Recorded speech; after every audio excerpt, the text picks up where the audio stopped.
Good evening, members. I'm Councillor Rob Field, Chairman of the Audit, Governance and Standards Committee, and I'm pleased to welcome you to this meeting of the committee. Before we commence proceedings, may I take this opportunity to advise you that if the fire alarm sounds, you're pleased to remain seated, and members of the Democratic Services team will assess the situation and give further instructions on the evacuation of the building if necessary.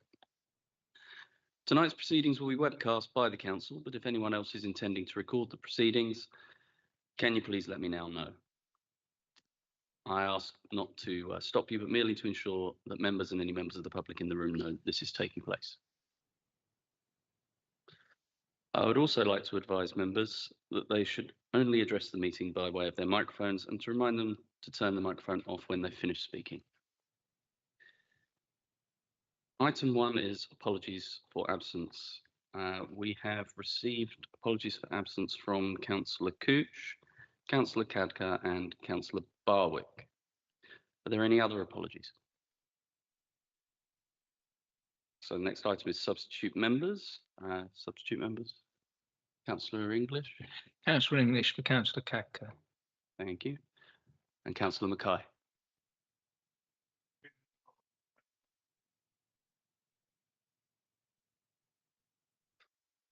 Thank you, Councillor Mackay. Item number 3 is urgent items.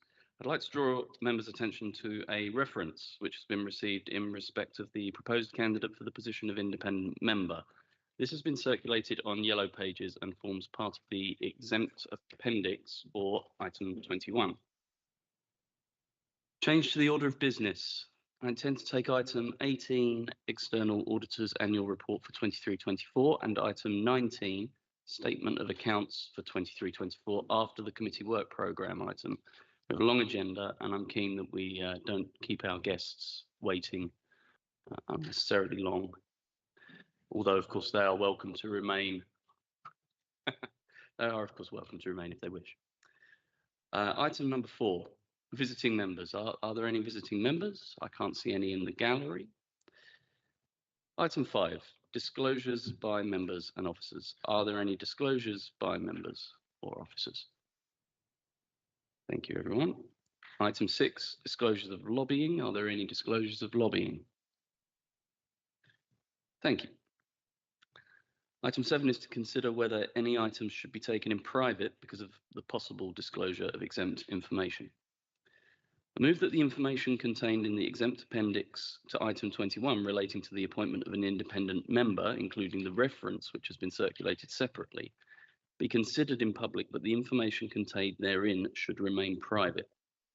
If members wish to discuss this specific information, it will be necessary to move into a closed session due to the likely disclosure of exempt information having applied the public interest test.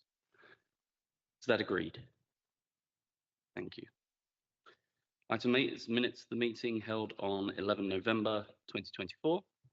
I move that the minutes of the meeting held on 11 November be approved as a correct record and signed. Is that agreed? Okay. Item 9 is questions and answers from local residents. There are no questions from local residents this evening. Item 10 is questions from members of the council to the chairman. I have received no such questions. Which moves us on to item 11, which you'll find on page 9 of your agenda. That's the committee's work programme. I invite any comments from members on the work programme.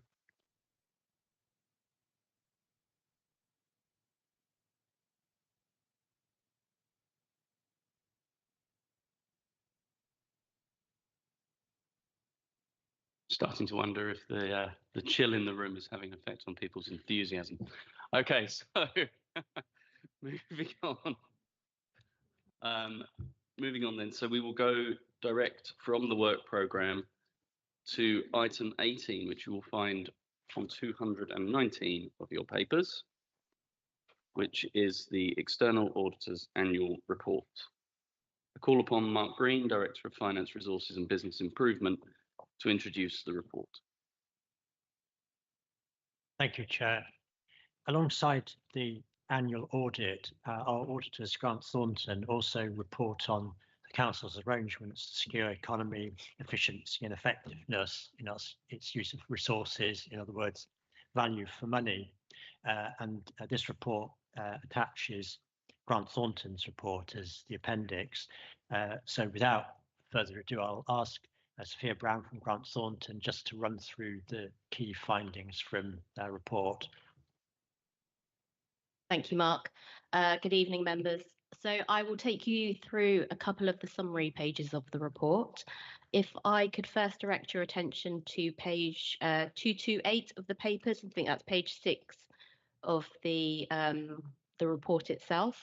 So this gives a very high-level summary of the work that we've carried out for the 23-24 financial year and compares it to the prior year as well. And I think it's a really good place to start because it will show you that the direction of travel or the position has remained very stable here at Maidstone Council. This is a sea of orange, which is actually a very positive position to be in. I'm seeing a lot of my other authorities, similar authorities to Maidstone, with many significant weaknesses, but also many improvement recommendations. So through the work that we've done, we haven't identified any significant weaknesses for 23-24. And also we have raised 5 improvement recommendations. If we go to the previous page of the report, there's a little bit more detail for each of the areas that we look at in terms of financial sustainability. We've raised a couple of improvement recommendations there, but one reminder is that this does look at the 23-24 financial year. So we've highlighted there around the council being able to deliver an outturn position of a small underspend. We've also talked and picked up on how the council's medium-term financial strategy is refreshed annually. And we've also looked at the budget setting process for 24-25 because it happened in the 23-24 financial year. In terms of governance, we have identified one area where the council could improve arrangements, and that improvement recommendation is in detail further in the report. And then in improving economy, efficiency and effectiveness, there are a couple of improvement recommendations there. I will pause there because the detail is in the report, but I'm happy to take any questions. Thank you very much. Do members have any questions following from the introduction of the report?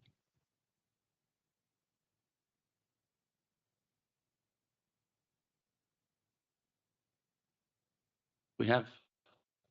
Oh, sorry, Councillor English. I see that under governance it says the whistleblowing policy needed updating, which is probably true, but was there a particular aspect where we were falling short on that policy? Sorry, I couldn't quite hear what policy that was. Can you direct me to the page?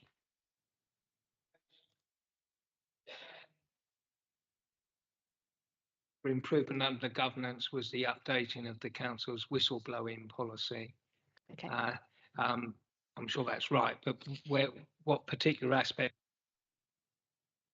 So it wasn't a particular aspect, it was just every so often it's worth going back, looking at the policy as a whole, seeing what needs to be updated. There wasn't any particular area that we felt wasn't sufficient. Thank you.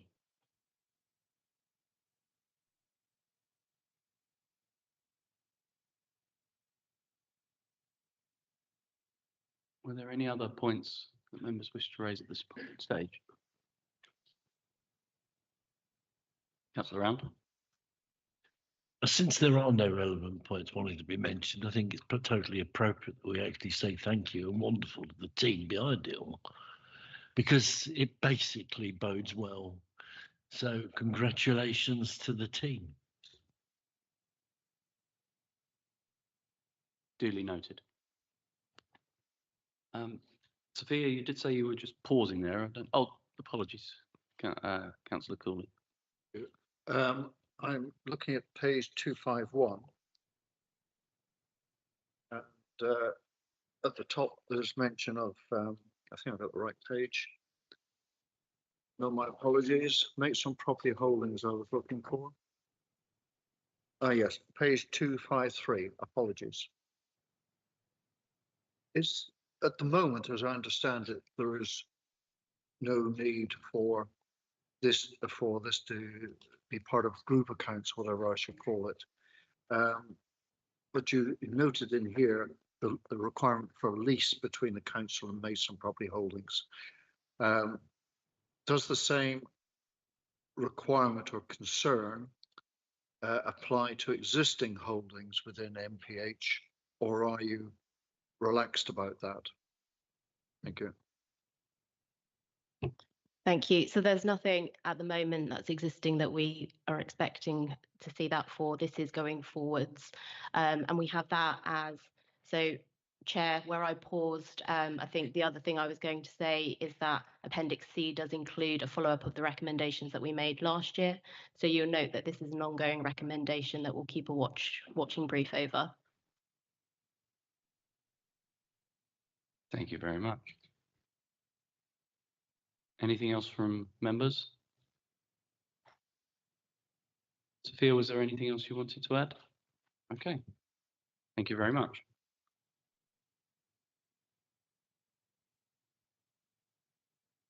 I shall try to keep my papers organised, but it's quite heavy going. It's a bit of a wedge this month. Right, so that moves us to item 19. Oh, sorry, apologies, I'm getting ahead of myself. The agenda calls us to note the report. Is that agreed, members? Thank you. Now, so item 19, which is the statement of accounts 23-24, which you will find on pages 256 to 395. Our colleagues from Grant Thornton will also be available to members for this item as well. Call upon Paul Holland, Senior Finance Manager, to introduce the report. Thank you, Chair. So this report will enable the committee to formally approve the Council Statement of Accounts of 23-24 and to note the audit findings report and the letter of representation. I'll briefly summarise the report, then Asad Khan from GT will take you through the audit findings report. The external audit is substantially complete, and as you will note from the audit findings report, it is the intention of the auditors to issue an unmodified audit opinion, subject to a small number of outstanding queries that need to be resolved, which are shown, I think, on page 353 of the agenda. There aren't any significant issues that have arisen from the audit, but there are just a couple of areas I'd like to highlight. On page 377 of your agenda, there are details on the progress of recommendations made as part of last year's audit findings report. There's been some progress on the issue around debtor and creditor year-end listings, but we'll continue to work with the auditors so that we can provide the information in a way that meets their needs. And we're also looking at the issue of the super users going forward as per the other recommendation on that page. The final issue on page 378 has now been resolved. Pages 379 and 380 show the audit adjustments that are identified. It's only the first one for 0.824 million that required an adjustment to the figures in the statement. The remainder weren't significant enough to warrant changing the statements, but the auditors are required to report them to you, so you are aware of them. The majority of issues raised relate to capital accounting, specifically valuation entries for property, plant and equipment and investment properties. And finally, on pages 381 and 382, there's just some minor adjustments that were made to the accounts. These are mainly sort of classification changes. I'll hand over to Asad now, but if you do have any questions, I'll be happy to take them after he's taken you through the audit findings report in a little bit more detail. Thank you. Thank you, Paul. Our AFR audit finding report starts from page 350 of the pack, and we'll take this report as read. The summary of work done starts from page 357 till 360, which highlights our significant risk areas and other risk areas.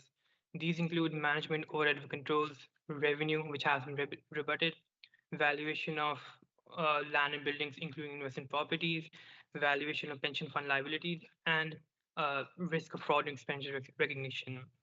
This report says in the conclusion bits that our work is in progress or subject to internal review, which has been concluded now.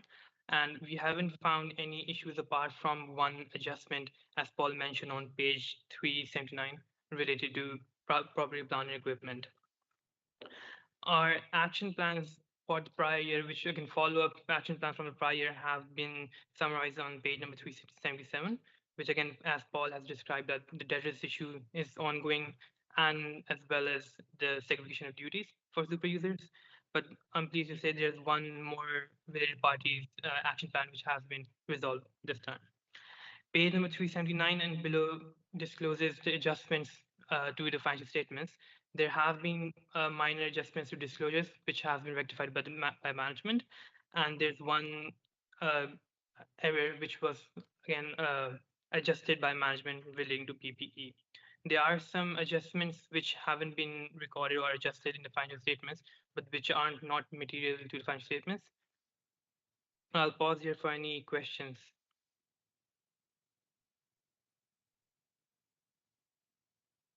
Thank you.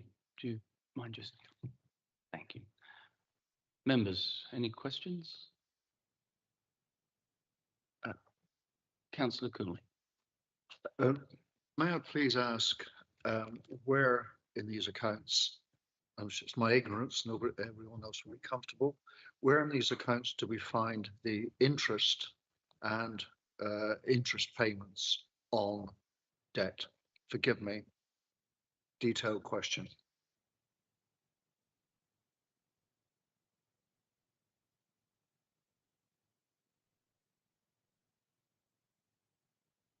I just add to that, not only the interest payments, but given the annuity aspect of the Aviva loan, where in future will we see the partial repayment of principal in these accounts? Thank you. I can take that, Councillor Cluning. If you look at the top of page 301, Councillor Cluning, that's where it shows interest payable. But I would add that the first tranche of borrowing from Aviva only took place in February 24, so there'd be a very small impact in these accounts. And in future, where would the repayment element of the annuity appear? It would appear as part of the cash flow statement, and you'd also see the principal going down in the balance sheet. It wouldn't be identified as a separate item though, because it would all be part of the overall accounting for the loan within the balance sheet. But I mean, in future years, obviously we can highlight the figures if members are interested at the time.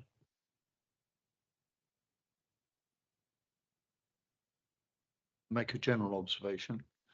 I suspect all members of this committee have seen there's another agenda item which is going to raise the expectations of an audit, etc. committee.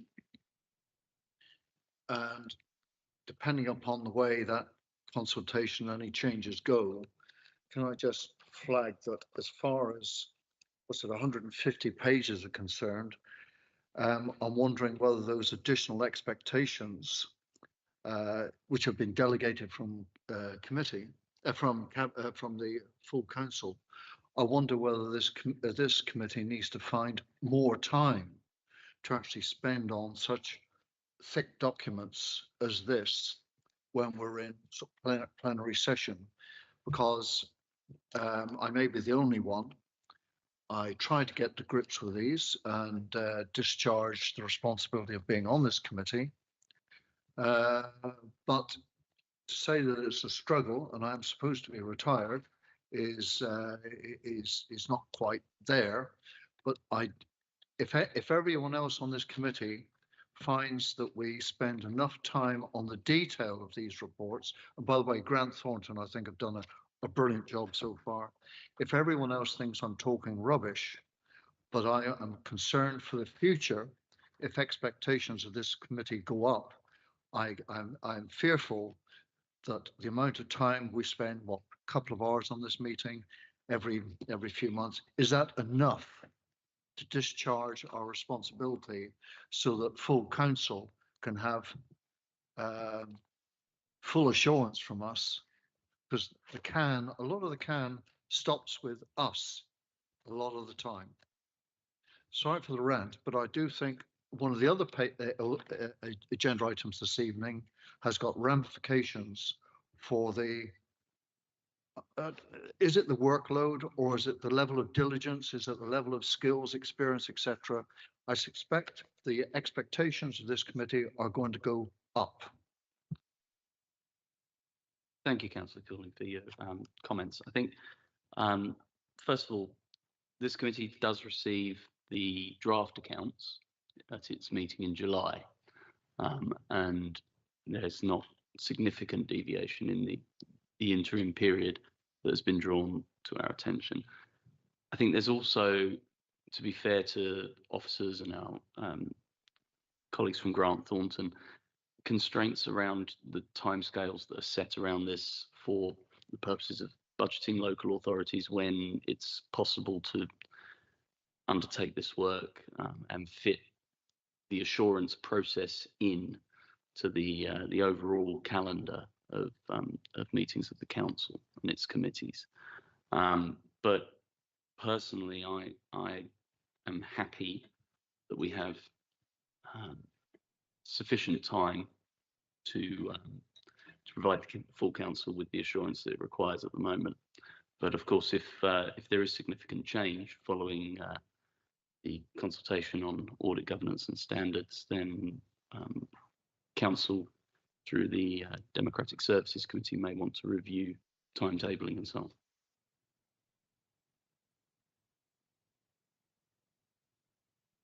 Please do.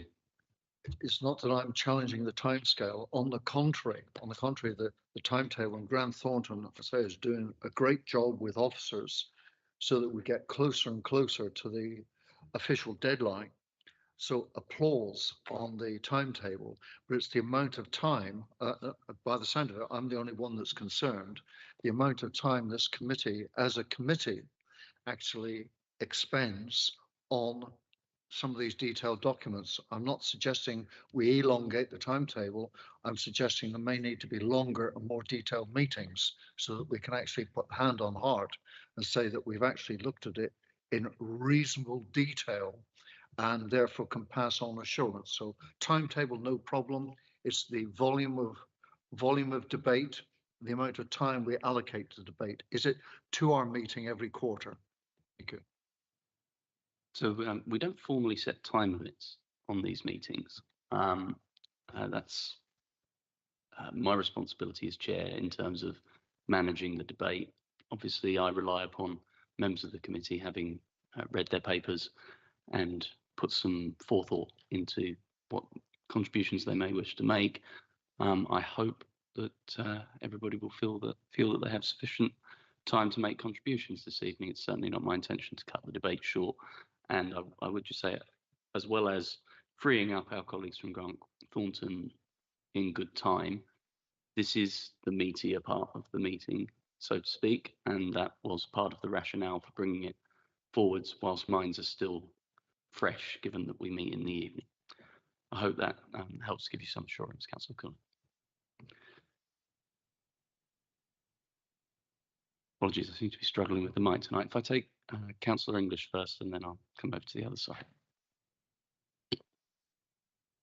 Having been on and off audit committee over quite a few number of years, I think historically that we have had quite a forensic examination from various members of issues over the years. However, you as chairman and the vice chairman and the officers, if you felt that there were a particular, workload at a particular meeting that you weren't going to get through, it's within your purview to seek extra meetings, to divide the agenda into 2 parts, like planning committee often does, or to seek additional meetings, and that's within the flexibility of the council's arrangements. So I think we do have the robustness to actually pick that up, should it be necessary.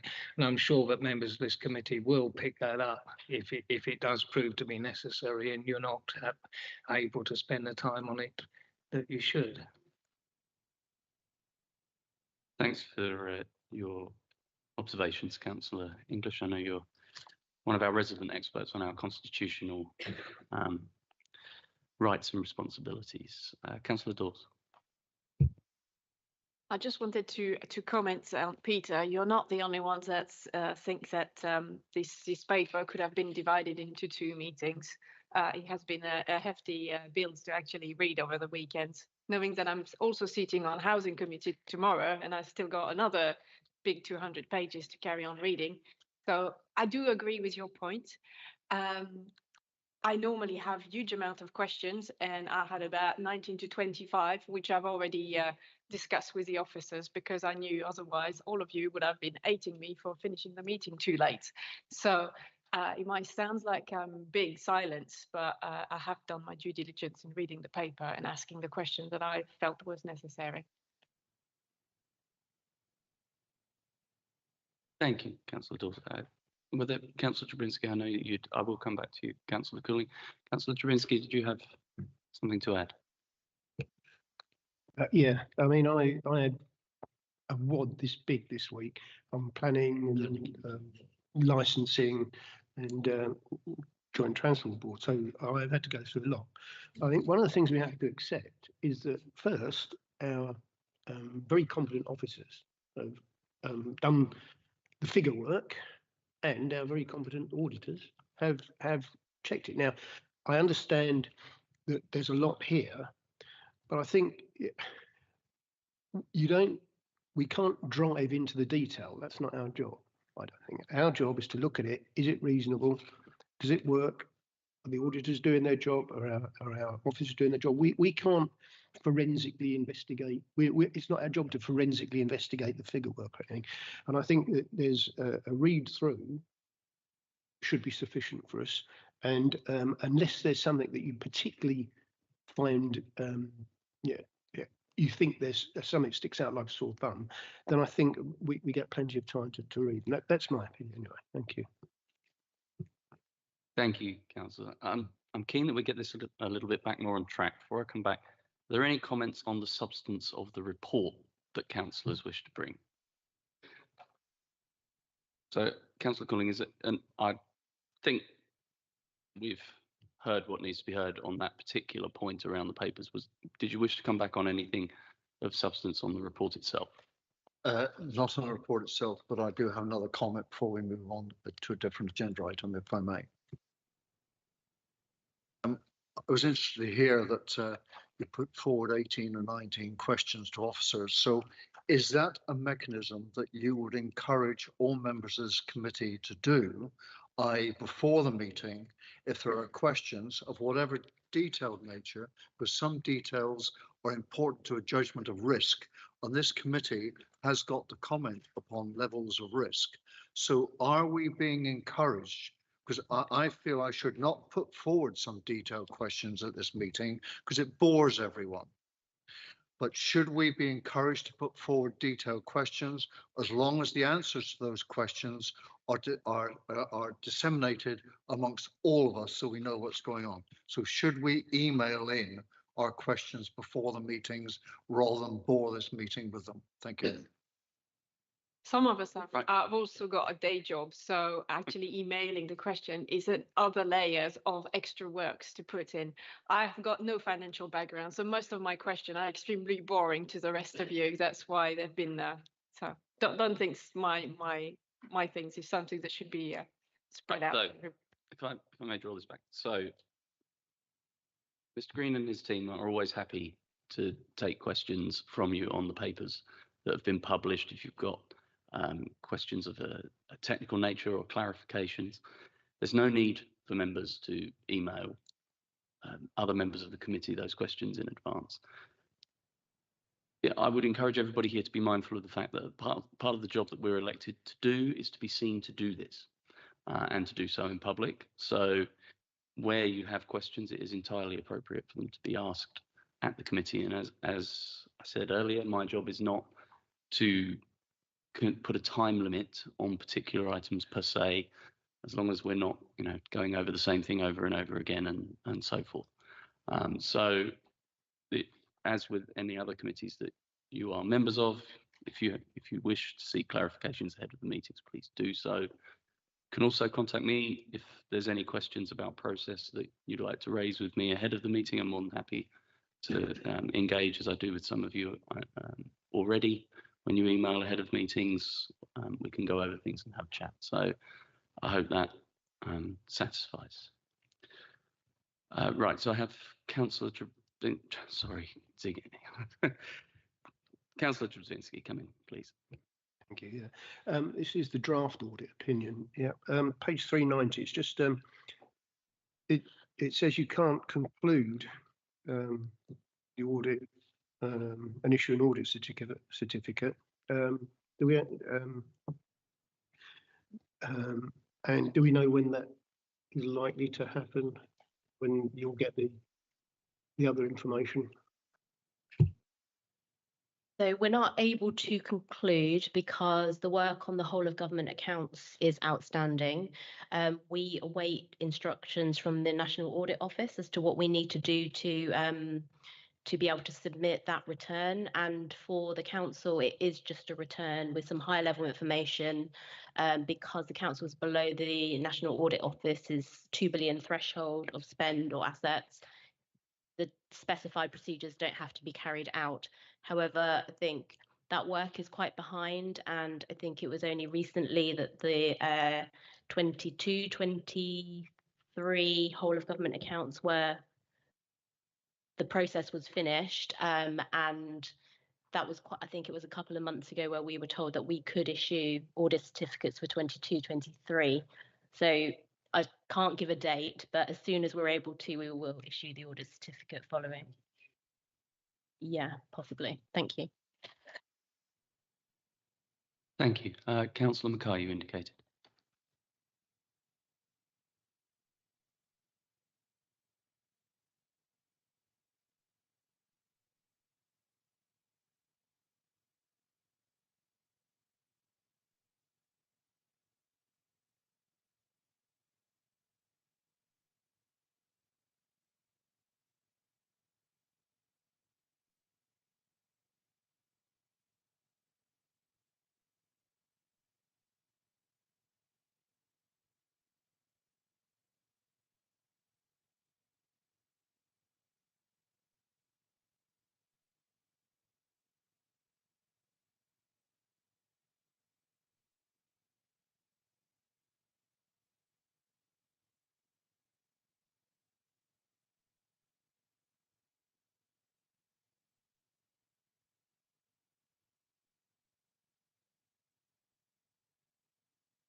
Thank you, Councillor Mackay. So, unless there's anything else on the substance of the report,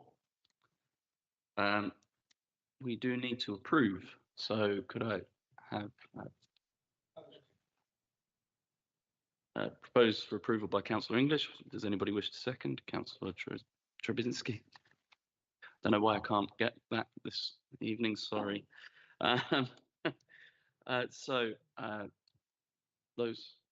So we need to take them together. The external auditor's findings report will be noted, and the letter of representation will also be noted. So we have that. Yes, and the accounts approved. Yes. So we have a proposal and a seconder. Is that agreed, members? Thank you.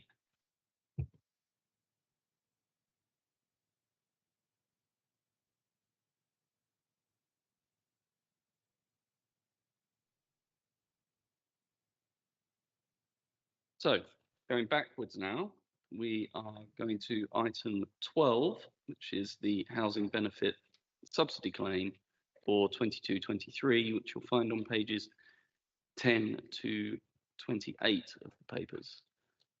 Call upon Zoe Kent, Head of Mid-Kent Revenue and Benefits, to introduce the report. Thank you, Zoe. Thank you, Chair.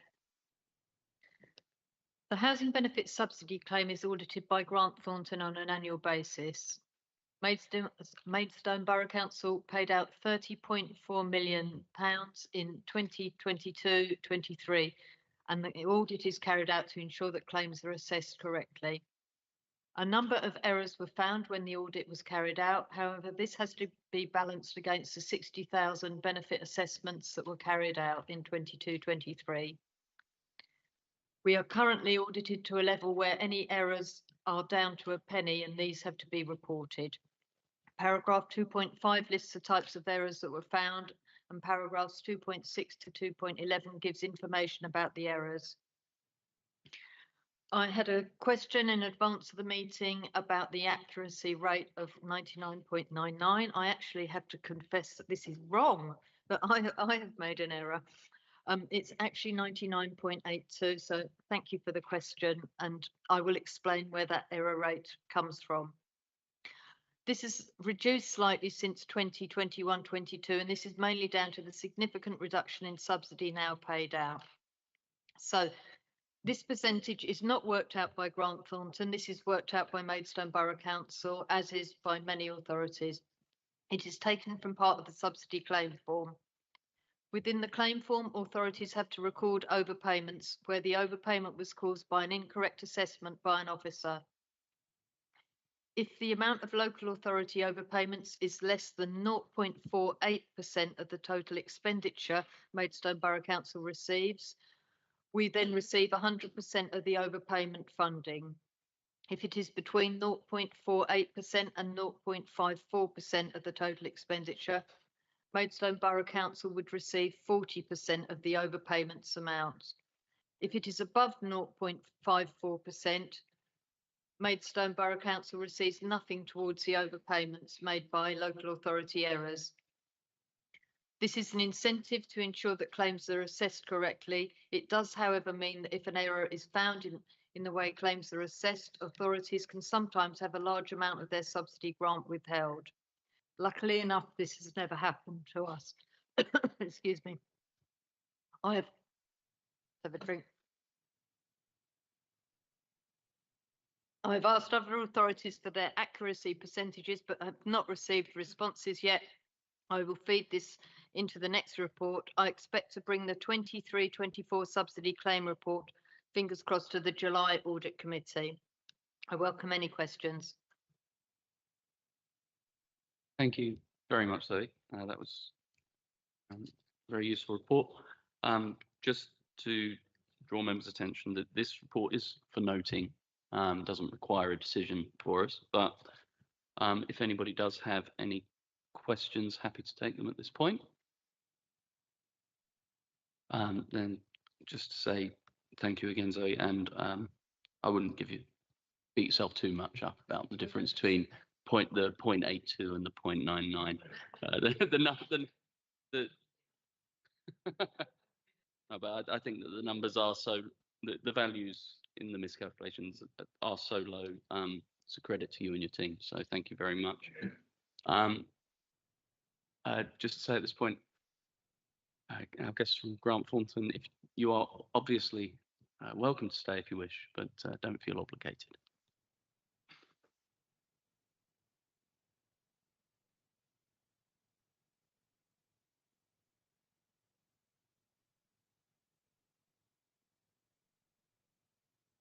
For the minutes, suppose that the report is noted. Is that agreed, members? Thank you.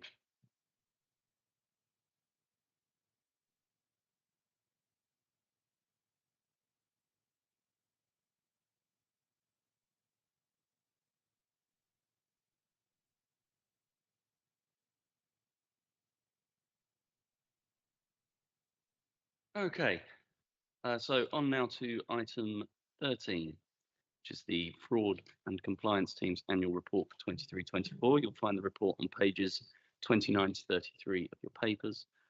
Call upon Zoe Kent, Head of Mid-Kent Revenue and Benefits, to introduce the report. Thank you again, Chair.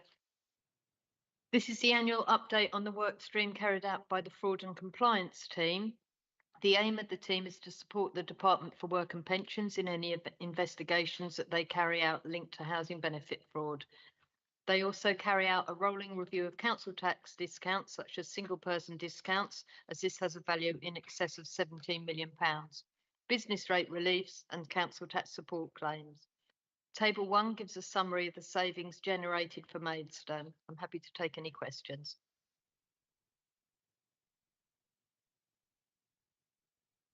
Councillor Green. May I please ask? Sorry, Councillor Culling. Sorry, can you say Councillor Green. Yeah, I just want to ask for clarification around table 1, so I'm fully understanding. Does it mean that the team, for example, the single person discount, because of the work they did, they found that people weren't disclosing that they were living with somebody else, and because of the work they did, we actually got 134,000 extra revenue from that? That's what I just want to understand. Yes, that's essentially correct. We carry out rolling reviews. So we have credit data that comes in, and that will show if somebody else is living in a property. So then we send out review forms. Sometimes it means it doesn't, because there may be, we have to wait 6 months, because if people move, it takes 6 months for the credit data to come through. So sometimes it's not quite correct. So you might get a young person or somebody that's living in an area that it may not help their credit rating, so they may leave bank accounts linked to addresses, so then people have to prove to us that the person's actually living somewhere else. So for example, they'll provide a council tax bill for another authority.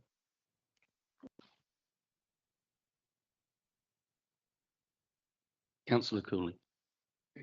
Yes, you wanted to come in. Apologies for butting in just now. The same table 1, page 33. I mean, in essence, is it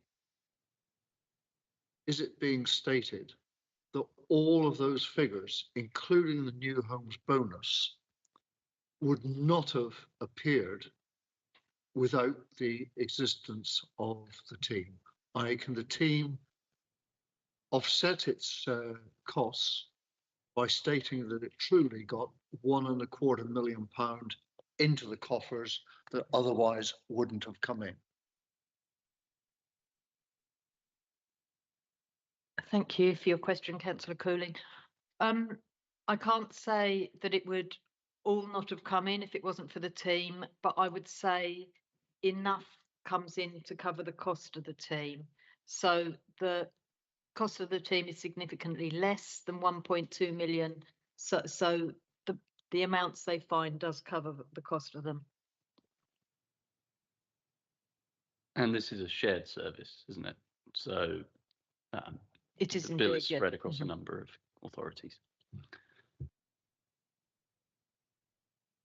Right, so I had Councillor English and then Councillor Trubinski.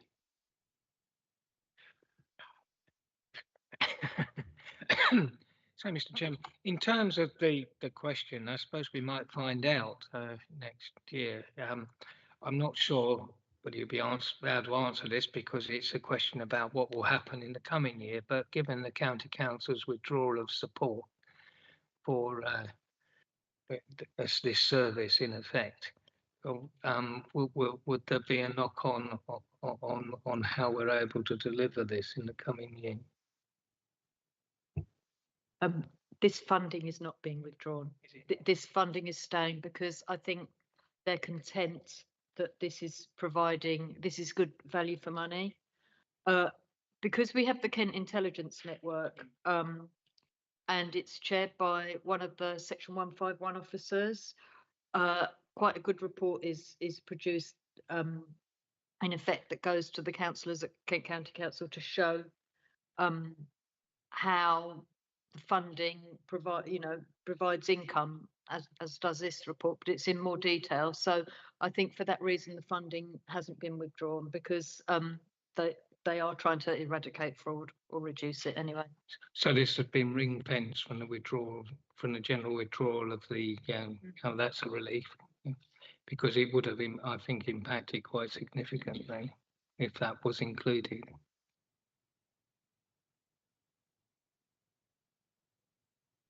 Thank you, Councillor English. Councillor Drabinski. Yes, a matter of interest. Are these all deliberate frauds, or are they just some of them? Someone's got it wrong. You know, I'd be interested to know the split if we know it.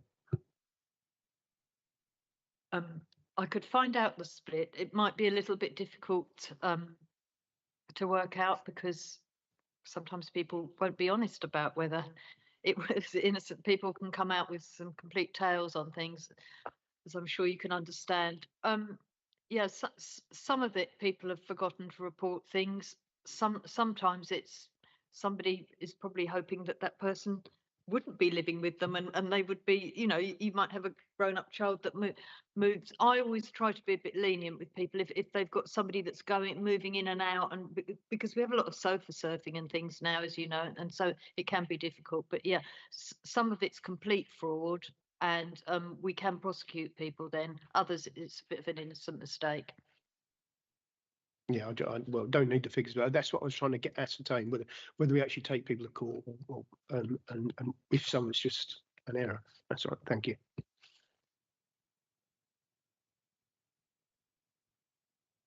Were there any further questions or comments? So the oh, sorry, Councillor Dawes. I just thought it was a very encouraging paper to find out that there is the team that's looking out not only but Maidstone but Tunbridge Wells and other councils to find the fraudster and actually make quite a bit of a difference to the budget. So thank you for that. Yeah. So the report is for information. So I move that the contents are noted. Is that agreed? Thank you.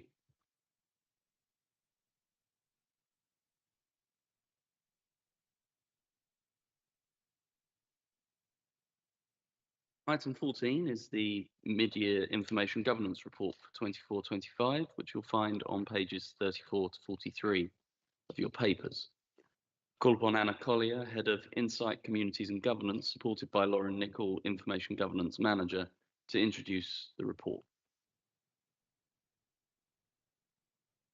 Thank you, Chair. Good evening, members. I'll introduce the report, and Lauren is online, ready for any questions that are more technical.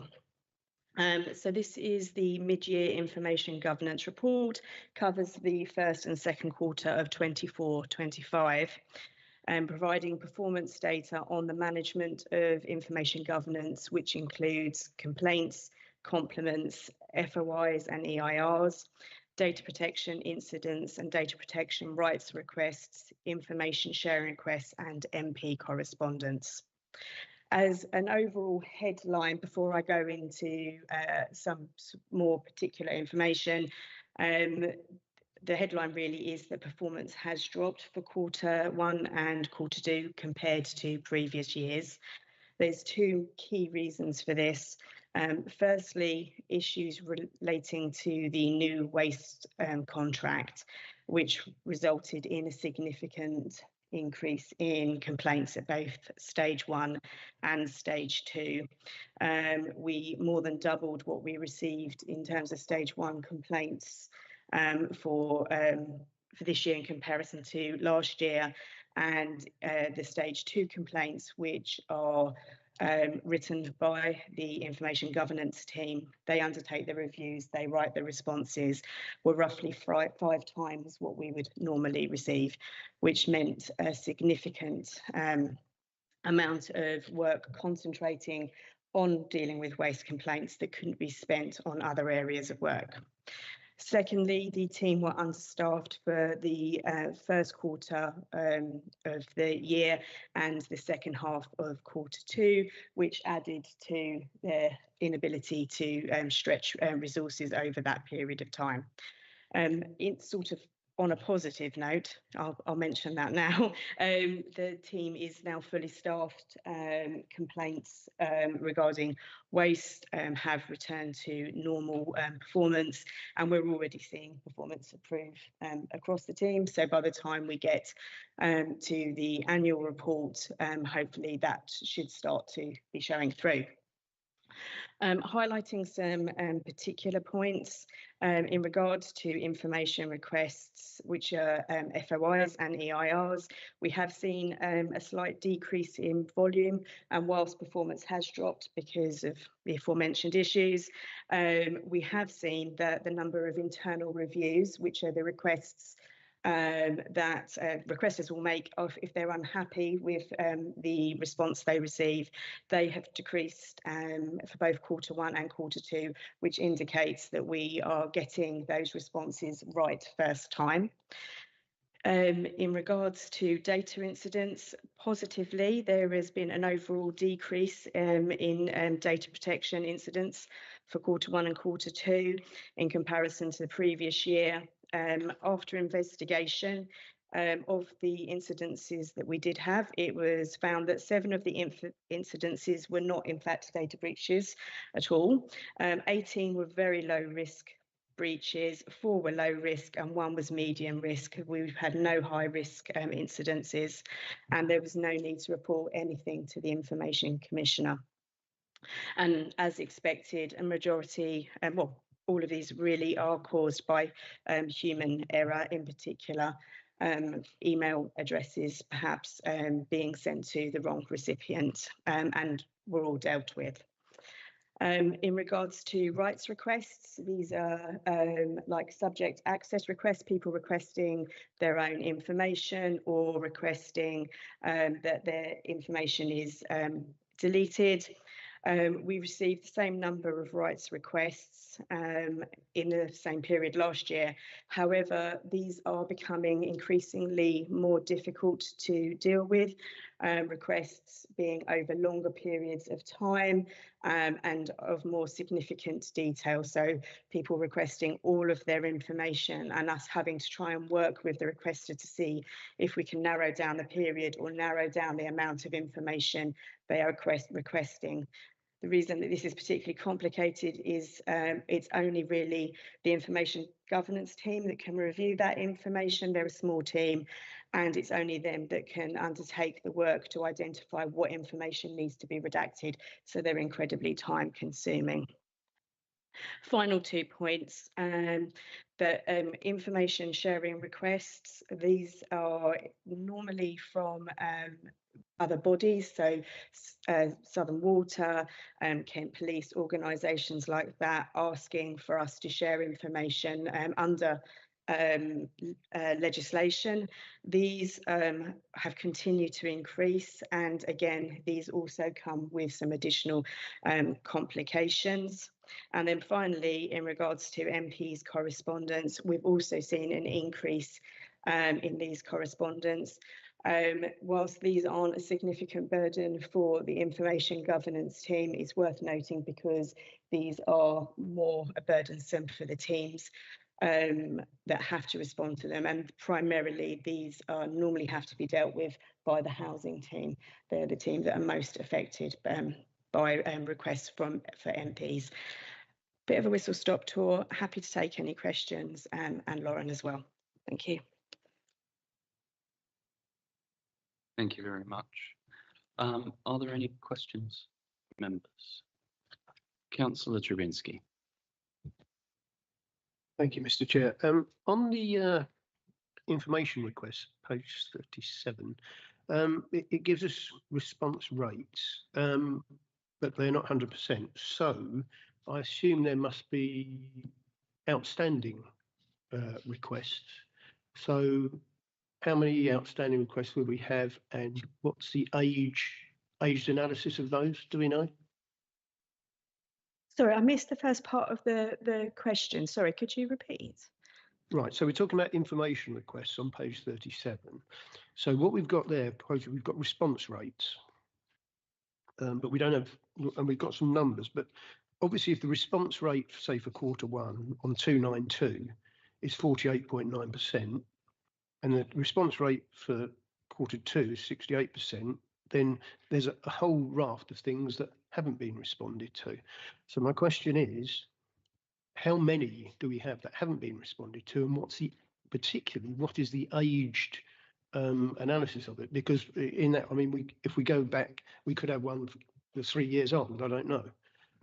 So that's what I'd like to know. Simply because one of my residents actually has had one in for about 9 months and haven't had any responses. Thank you. Well, I'll pick that. I mean, it would be helpful to know what that was outside of the meeting, if you can pass that on. I'll hand over to Lauren, but up until the issue with the additional work from the waste complaints, our response rate was significantly high, so we wouldn't have anything outstanding of a really long period. So it's really surprising that there's one outstanding for 9 months. But I'll hand over to Lauren for more information. Thank you. Yes, so sorry, that response rate could probably be Lauren, I think you're on mute.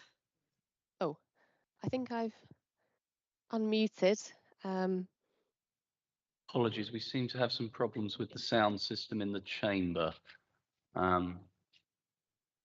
So what I would ask at this point, Councillor Drabinski, are you satisfied for the moment with the answer that you have? I understand where you're coming from. So there is obviously a backlog. Can I suggest?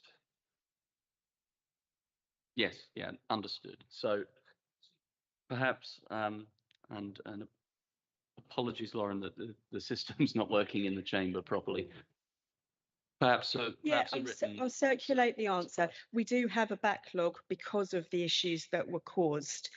So we are still working through a backlog at the moment.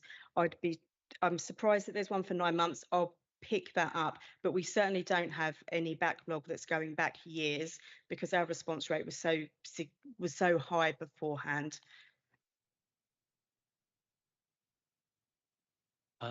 Councillor Dawes.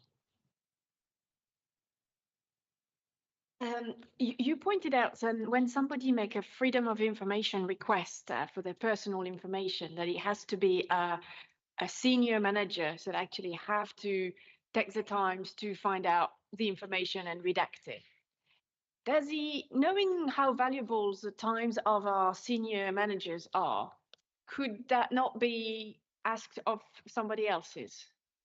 So it's just for clarification, it's not FOI, it's subject access request. And there's a particular reason for it. So FOIs are requests for information that are not personal data. Anything that is personal data has to be dealt with under subject access request. It has to be dealt with under data protection legislation. They're not dealt with by senior managers. They are only dealt with by the information governance team. The reason for this is because you have to have a significant understanding of the legislation in order to be able to understand what information needs to be withheld and what information can be released under that legislation. So it's actually not dealt with by senior managers. We take it away from the teams altogether, and it's only dealt with within information governance. Thank you very much. Councillor Cooling, I believe you indicated. Following up on Councillor Travinski's point, would it be an idea? The report is very good, but I think there are 3 tables which comment on response rate. Would it be an idea to have a few extra lines in those tables with backlog? I'm making this up as I sit here, with 3 months gradations, so that we see the full backlog picture. Yeah, that's a great idea. We can definitely include that. Just Lauren's messaged me. Actually, all of the requests are now closed for Q1 and Q2, so there is no, but the backlog is now closed. So if you can forward on to me that detail, we'll pick that up and see what's happened. Well, that's certainly great news. I did have a question about the data sharing requests from South East Water. I assume that that's to do with people asking for discounts of the water company in relation to their benefits status. Is that what it is? Unfortunately, Lauren, if you don't mind messaging me the full range of reasons, that would be one of the reasons, but there may be other reasons in there as well. So oh, it's not so great example for water, but if there's any utilities companies, they might use us as a vehicle for trying to track down people, or for trying to get works done in some kind of way. So they will be asking for details of residents in order to close that loop. What exactly for South East Water, I'll have to ask Lauren. I don't need more detail on that. I suppose the only other thing I wonder is, does the guidance around the legislation allow for us to charge above us? I'm sure there is a reasonable cost position. No, essentially no, it doesn't allow us. We have to deal with them. It's mainly people not paying their water bills. That's the vast majority. Well, that's interesting. I happen to know the water company isn't allowed to cut people off, just in case members were wondering about that. Were there any other questions? Thank you. That's helpful. Councillor Greener. Not really a question. I just wanted to say well done to the team for dealing with 945 complaints in Q1. I mean, fourfold on the previous year. I think that's just amazing for the team, especially being short-staffed. So just wanted to say that.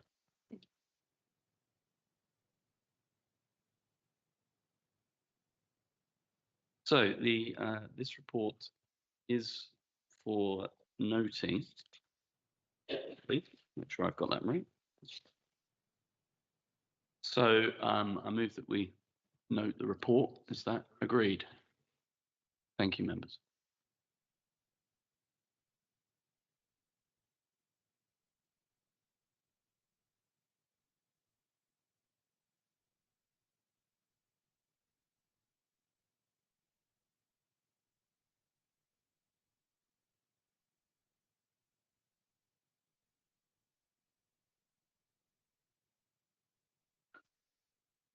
Okay, so item 15, internal audit progress report for 24-25, which you'll find on pages 44 to 80 of your papers. I call upon Catherine Woodward, Head of Mid-Kent Audit Partnership, to introduce the report. Thank you, Chair. Following the last meeting in November, I said I would give you a further update on the audit plan and progress of that audit plan. And this is that report. In addition to progress on the audit plan, I've also provided a bit more information on the global internal audit standards that we are now following. So this report provides an update on our position. So page 50 of the report, page 50 and 51, details a bit more about audit plan progress. So what you can see from the tables that I've provided in the information here is that there is a significant level of work underway, and a significant amount of work that is allocated to either my team or the contractors, and there's a small bit of work that's still to allocate as well. So I've put some dates on here so you can see when we're going to be getting some of this work completed. Any audits that are allocated or still to allocate will be completed by the end of May. There are a few audits that will not be completed in this cycle. However, the original audit plan does allow for there to be some flex within that, and the 18 audits that will be delivered is sufficient work to deliver the annual audit opinion. It covers significant breadth for me to be able to draw that opinion based on the work that we've done. So I'm not going to dwell too much because I'm really conscious that it is a massive agenda, and if you've got any other questions, we can pick those up. So I'll just move on to the audit standards. So as part of our service, we're required to follow internal audit standards. Previously, we used to follow what were the public sector internal audit standards, and they've now been replaced by the global internal audit standards, and they're supported by a public sector application note. So what these global internal audit standards do is they actually place a greater emphasis on the importance of the Audit Governance and Standards Committee and senior management role in working with and championing the internal audit function. So in practice, the change to the standards will have some implications for all of us, but we are in a really good position to deal with those. And for the committee, what there is now are what are called essential requirements. So these can be seen on Appendix 1 at page 54. But the reality is most of these we already do. They've just been captured in writing, which they never were before in the same way. So we actually do a huge amount of this work already, and we are in that good position, as I mentioned. So I have also provided the committee with a number of other appendices detailing changes that may be useful to you for information. So Appendix 2 outlines some audit committee guidance and toolkit. These have been provided by the IIA, which is the Institute of Internal Auditors. Appendix 3 is a presentation from the IIA about those standards and some of the changes. And Appendix 4 details a bit more about Domain 3, which is one of the new domains within the standards, which is the area that specifically covers the work of the Audit, Governance and Standards Committee. So what I'm proposing to do is take any questions that you have now and also to ask you, the committee, if you would benefit from a separate session, either in person or virtually, to run through any of these changes, or you're happy to just read through the information and take updates throughout the year, and I'll identify changes as we go through the year in our reports, where you can see the new standards coming into force. So happy to take any questions on both of those areas. Thank you. On the issue of what briefing we may require, as members know, we do have room for a briefing in detail of a given subject before every meeting, and I work with the team to ensure that we pick up what we need to pick up to ensure that we're informed. So what I would propose there is, as we move through the year and these changes have a direct impact, perhaps we could consider factoring that into those briefings if members are in agreement. I think we'll probably have better chance of retention with the additional context of what it's actually about than just taking it. I mean, I could organise a webinar next week, but then you could be considering something in several months' time and have lost the context. Is everybody happy with that? Yes. Thank you. So I'll open the floor to any questions on the substance of the report. Councillor Cooling. Yes, thank you for that session.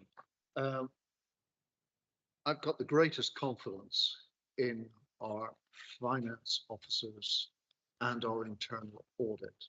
So I really have. But having read right through these papers, and you haven't had the opportunity, Councillor Mackay, you haven't had the opportunity to look at them.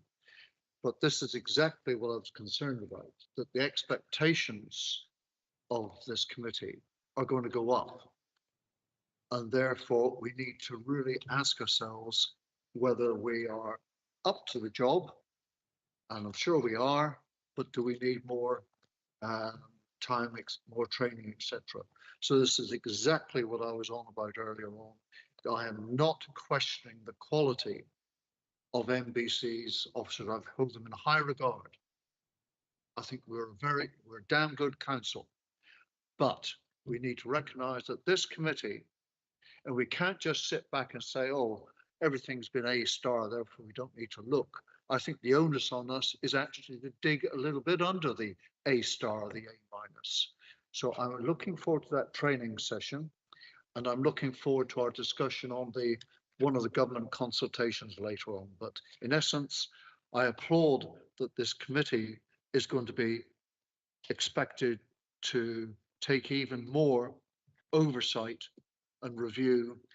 Not oversight, that's the wrong word, more review responsibility, and we've got to make sure we're in shape in terms of horsepower, etc., to do that. Thank you.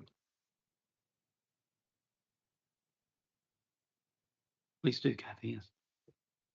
Thank you, Councillor Cooling. One thing that I would just like to say, I think you'll recall at the end of last year, we completed a checklist on the strength and depth of the committee and where we are, and that's something that I'd like to continue to do as a committee so that the committee can continue to assess itself on where it thinks it is, and obviously with these changes in our standards. So these standards are the internal audit standards, they're not the committee's standards, but there's still obviously a direct correlation to it, and I just propose that we keep that going, and I think it's really important that you recognise that as well.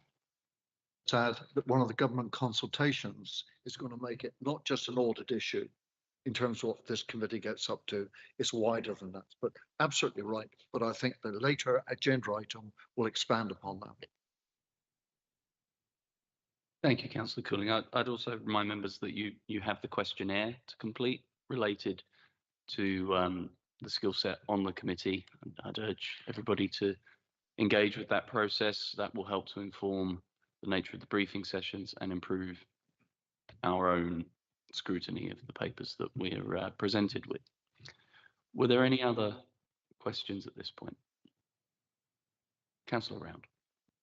Can I just endorse your view, Chair? I think, I mean, I can take all the points that have been made.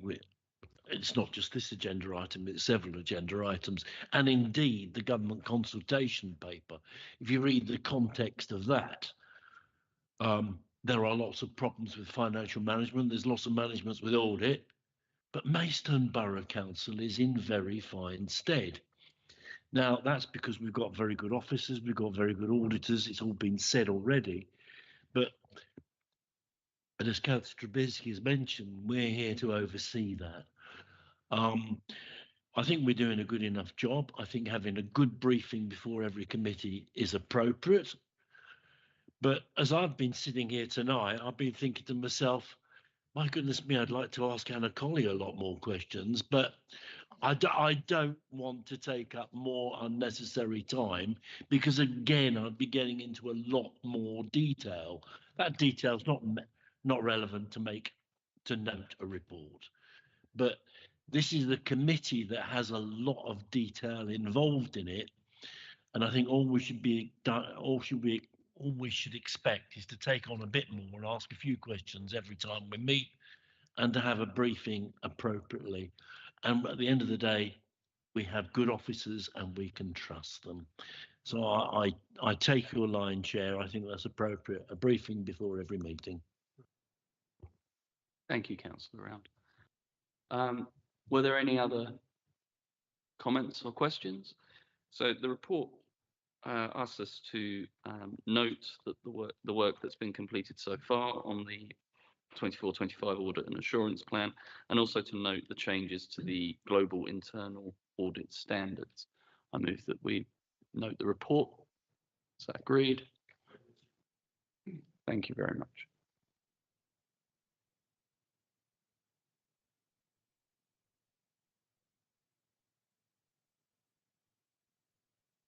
Brings us to item 16, which is government consultations, which you'll find on pages 81 to 147 of the papers. I will say at this point that I don't intend to go through every question on these consultations. What I'm looking for here is a steer from the committee on how we should proceed. So I'll call upon Mark Green, Director of Finance Resources and Business Improvement, to introduce the report, supported by Angela Woodhouse, our Director of Strategy, Insight and Governance for the standards and conduct issues. Thank you. English, did you want to? Just before we do get into the body of this report, I think it's an error in the purpose of the report. It's asking us to make a decision whether we want to respond to one or other of the consultations. That's not a noting of a report. That's a decision as to whether to respond to a consultation or not.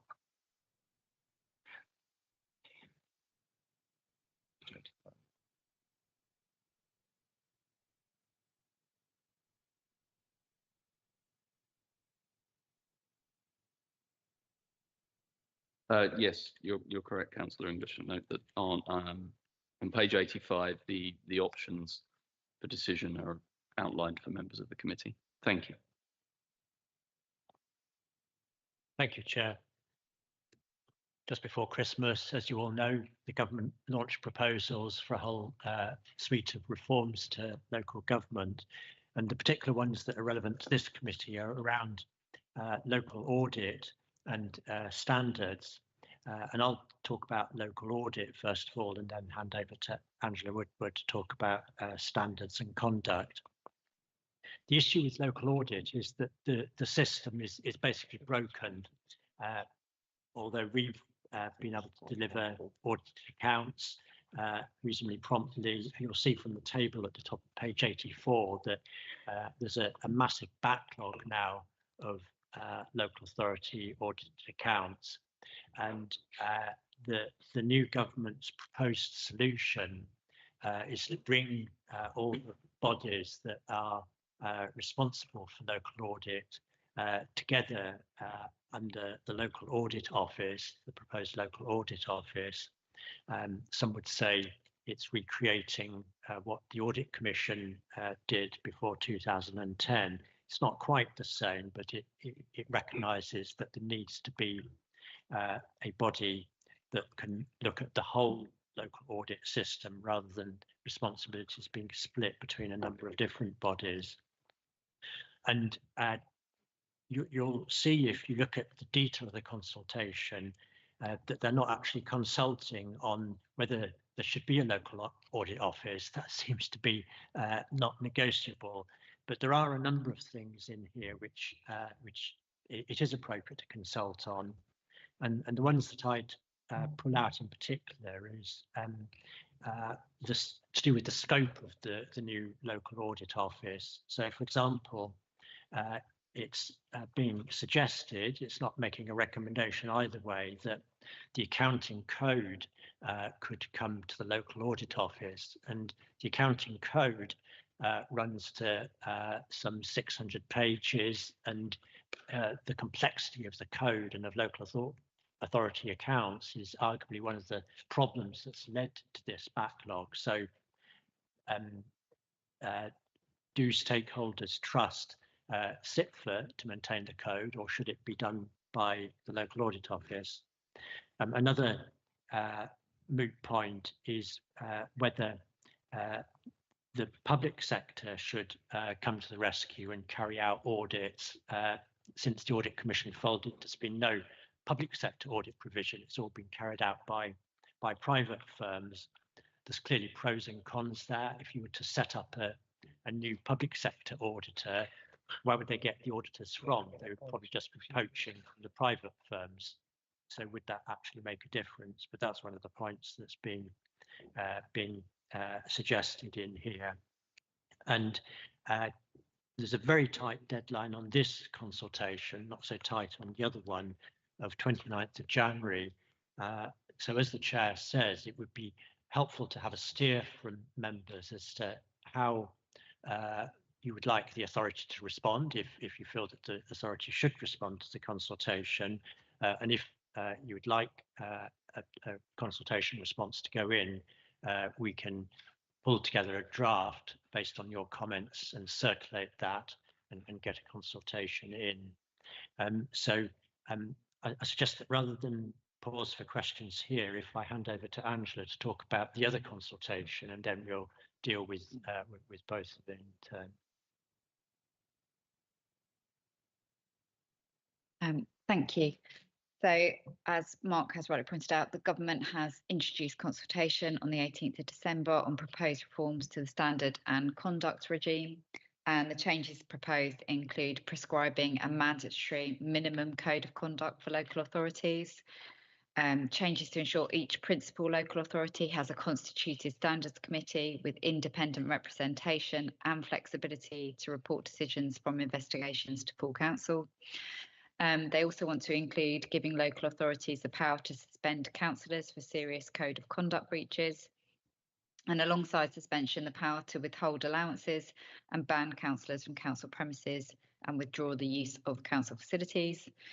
And they're also looking at introducing disqualification for multiple breaches and gross misconduct when this happens as well.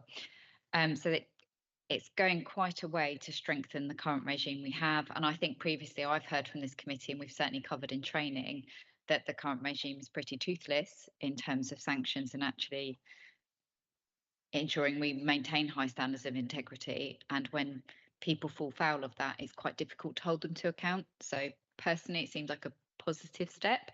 However, at this stage, I'm seeking an indication of whether this committee wishes to see a full response drafted and circulated to you all for comment. Get an indication from you as whether there is support for changes to inform that response if you would like it. And just as a correction to the report, the deadline for response is 26th of February 2025 for this. So for some reason, one's 6 weeks, one's 10 weeks. But just to let you know, so yeah, and I'm happy. I'll circulate a link to the consultation because they would like to hear from councillors individually. So it's probably worth you commenting if you're interested as well. I'll send that round after the meeting. But yeah, happy to take questions, as Mark said.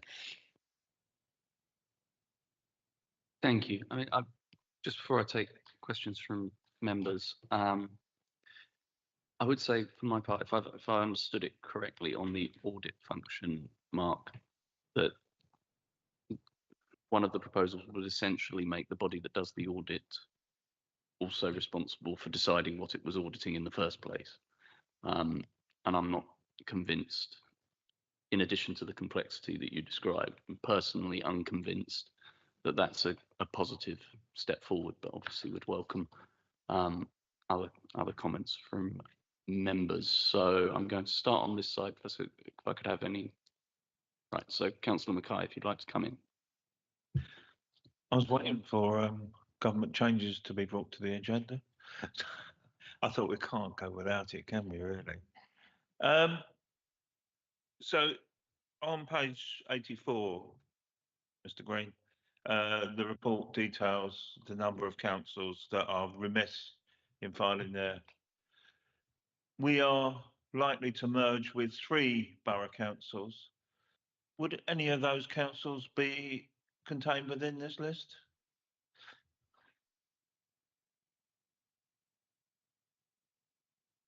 I mean, this is speculative at this stage. I mean, there's a suggestion that authorities in West Kent might come together. So I know that Sevenoaks, Tunbridge Wells and Tunbridge and Morling are all in the same position as us, that they will be delivering accounts for 23-24 by the deadline.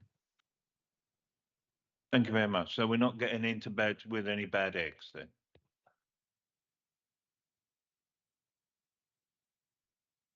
Thank you, Councillor Mackay. Councillor Round, you indicated. Briefly, it wasn't so much a particular comment. I mean, obviously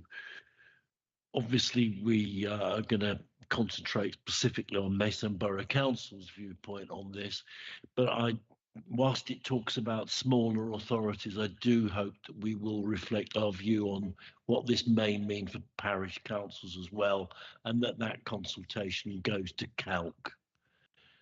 Just wanted to make that, because I read through it both as a borough councillor and I read through it from a parish perspective, and I had a few more fears at the parish level than I did at the borough level, I'm afraid. So I just want to make sure that we are sharing that with calc. Thank you. I believe the consultation would have gone to calc in any case under its own constitutional arrangements. Obviously, members that are parish councillors as well as borough councillors may also comment separately in each capacity, taking into account what you're saying, Martin, that there may be slightly different point of view depending which that you're talking about. Are there any further comments from the officer team on that? Councillor Dawes, I believe you were next. Yeah, when I read on page 131 about the consultation, I said this consultation seems to have been updated in 2021, but is us as a council have chosen to be part of that standard, or are we still in the consultations to find out whether these councils would like to be part of these sanction arrangements? And it seems it's answered on the next page that no, at the moment there is no sanctions, but it seems a long time ago since they've done this review and nothing has been brought forward. So if I've understood you, it's not the case that a council would opt in here. This is, and there have been repeated efforts, I believe, by the government to look at this. This is about delivering, I assume it would be an England-wide issue. Yes, I'm getting some nods up here, because of course the UK government doesn't have jurisdiction over what happens in Wales, Northern Ireland and Scotland. So the outcome of this would be what the UK government then wants to set as a minimum standard for councils in England over which it does have jurisdiction, rather than opting in, so to speak.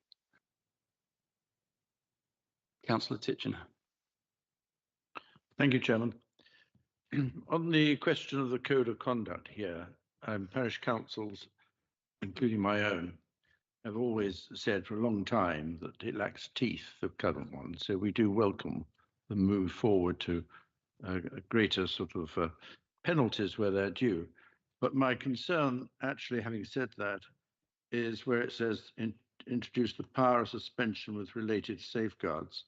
It is true that on any council, and parish councils in particular as well, you do get people who are, legitimate criticism can be made, and there are people that take legitimate criticism as bullying and harassment. And there are people that will get together and even have a vendetta against individuals, which may or may not be correct. And the problem, I think, with any penalties is that we have to be very careful what the safeguards are, because mud sticks and reputations can be destroyed, perhaps totally wrongly. And I think we have to be very, very careful on what safeguards we put in place. Thank you, Councillor Titchener. I think at a previous meeting, we had a report from the monitoring officer around the nature of complaints that had been made. I don't believe that this would remove the monitoring officer from the process. And a key part of what that officer's doing for us is to make a judgment, an objective judgment, essentially, on whether there is an unreasonableness or vexatious nature to any complaint that's raised. So I think the existing system is actually very good at that. I think the problem that the government is concerned with, and I think it's fair to say it has been discussed in this chamber as well when we've seen reports from the monitoring officer, is that where there is merit in complaints about the behaviour of elected members of this or any other council that we have involvement with, such as the parishes, there isn't really an outcome that amounts to much more than inviting them to apologise.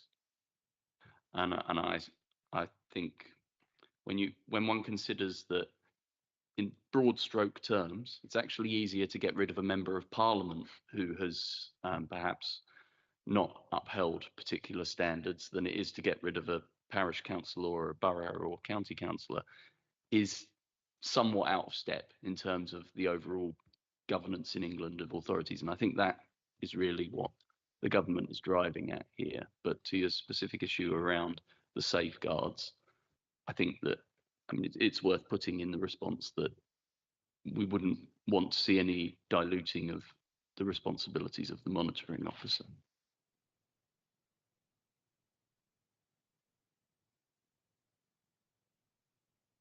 Councillor English?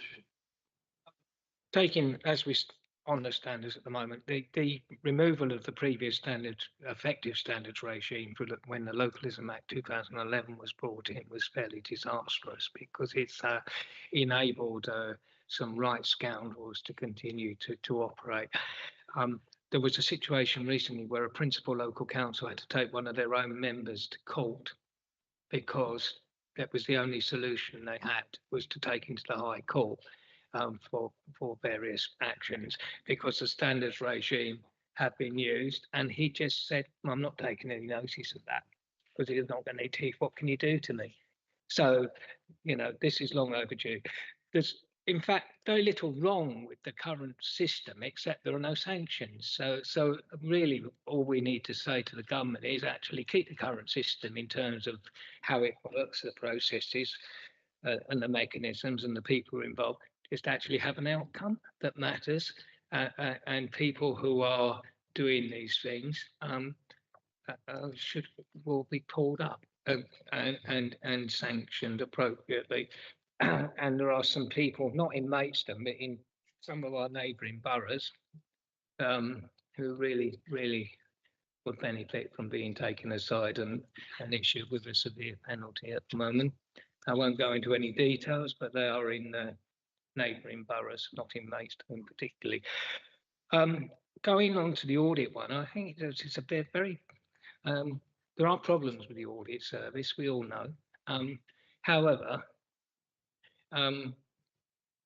it's always the question, who guards the guardians? I won't say that in Latin because people will moan if I do. But, you know, having the same people responsible for actually carrying out the audit and setting it up in the first place, which is really extremely bad practice. I'm not saying that any of those people are less than fine and upstanding human beings. I'm sure they are, but it's not the right way to go. So we need to try to make sure there is a separation of function in that system. Otherwise, there will be a loss of confidence, and rightly so, I think. Yeah, I would agree with those observations, Councillor English. Councillor Cooley. On the audit, on page 98, under capacity and capability, I think it's a bit rich that they didn't actually note that one of the big problems that the audit firms had was that the remuneration for the audits was, in my book, very low. So I think I've already heard from others here that the current system ain't bad and it should be working better, because as I understand it, the fees are to the major firms are going up. So that's on audit. On the standards, absolutely agree with what my colleague Peter and Councillor Tishner said, that as long as there's safeguards, and I think there are, then I think parishes would welcome the opportunity to have certain individuals held to account. And by the way, one of the suggestions in here, which I think I saw, was that if a councillor resigns rather than face the music, then I would have thought, you know, to encourage the others, the examination should still continue. So that's a detailed comment. But then Councillor Round earlier on mentioned that, you know, there were some implications for parish councils, but then Councillor Mackay raised the issue of possible authority reorganisation, and I must say, and this is on a tangent, but the implications for parishes in terms of planning application consideration, in terms of access to knowledgeable officers reasonably close geographically, I think the implications of that for parish councils are even more substantial than what Councillor Round raised. Just observations. And a general observation, when we note reports, it strikes me that in fact it should say that we should review and then note, because we are bound to review in many circumstances, not just note. Thank you.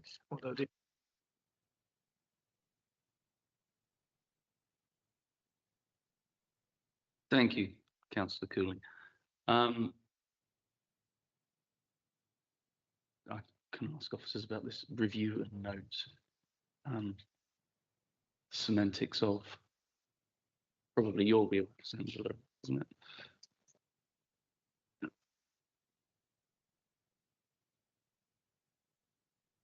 I mean, yeah, it's a fair point, and sometimes we get it wrong in terms of reports and how we label them. It depends on the committee and the function they're undertaking as to where it sits, and you could well be correct that this committee would be more appropriate to say review and note, because you're receiving the information, you're commenting on it, and sometimes you may make a recommendation. You don't always just have to note what you're given, and I know that does come out of, so we can take that back and have a look at it in terms of how we do reports in the future. We're due to update our template as we're getting new corporate priorities through. There'll be a chance to have another look at it, so we can bring it in there and give some new guidance for officers. Thanks, Angela. On the point around if a councillor chooses to resign rather than go through the process, I take the point around the potential for discouraging other councillors. I think we should remind ourselves that for the most part, us and our colleagues are here diligently doing the right thing to the best of our ability. But also say that, as we saw with the information and complaints situation, these things take time and they take money, and so I think we need to be mindful of the fact that we're responsible for making sure that we spend the public's money with purpose. I'd also, speaking as someone who's worked in a local authority, if I were doing work just for the purpose of proving that the work had been done, knowing full well that there was no outcome to follow that work, that would be somewhat dispiriting. So I'm not personally entirely convinced on that. Before I take us back to what we're going to do with decision tonight, there's also, in a similar vein, there's on page 141, there's what happened, some detail around what happens with suspending councillors. I was somewhat surprised,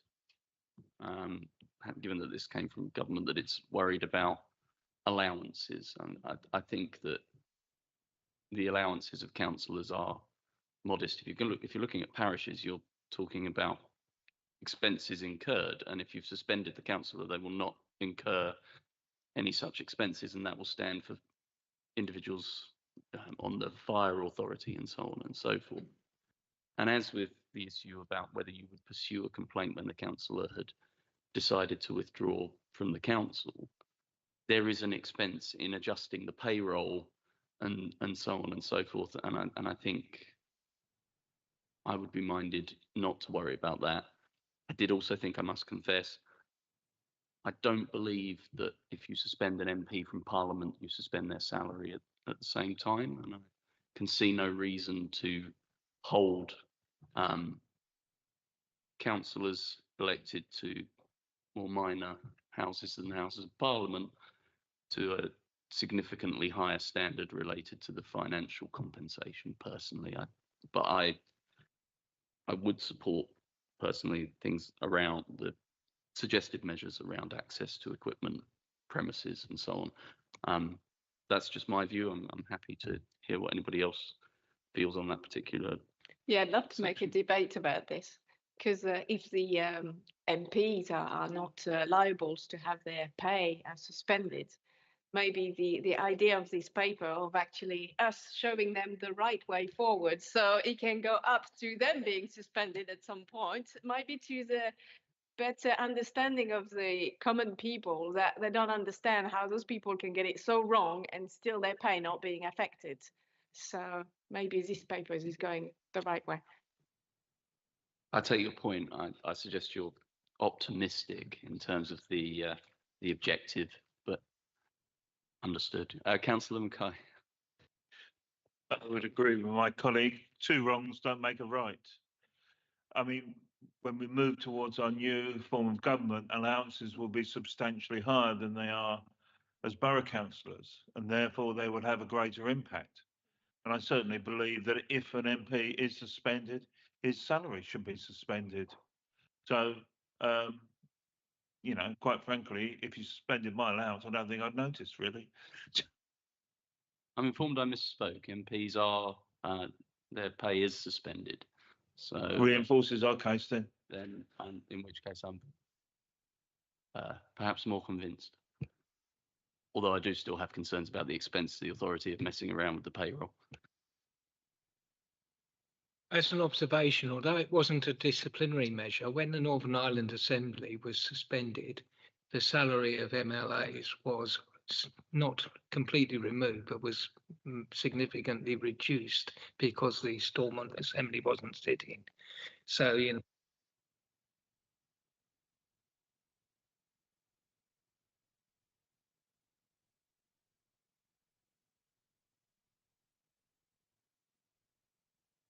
Fair enough. I think I'm getting a flavour of views. That's perfect fine. I'm always happy to be disagreed with. Councillor Green. My one concern reading this was the ban from council premises.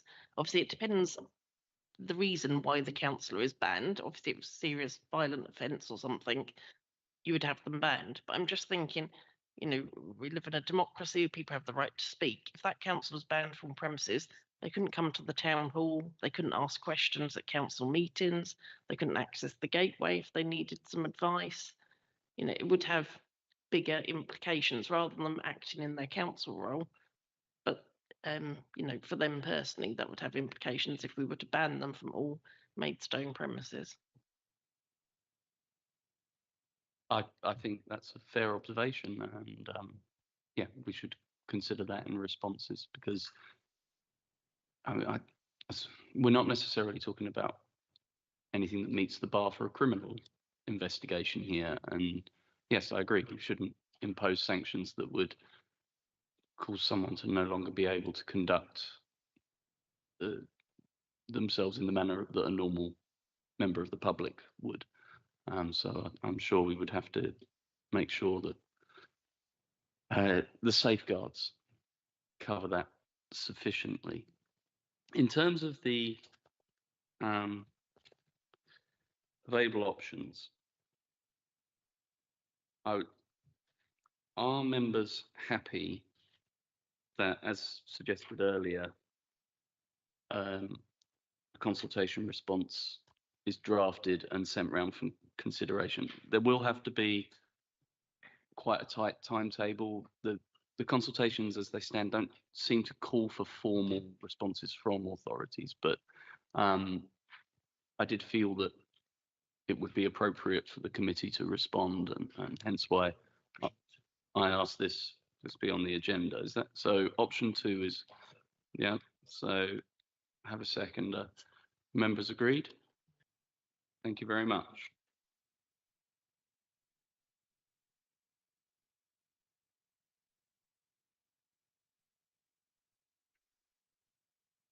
So, item 17 is the Treasury Management, Investment and Capital Strategies for 2025-26 on pages 148 to 218. I call upon John Owen, Finance Manager, to introduce the report. Thank you, Chair.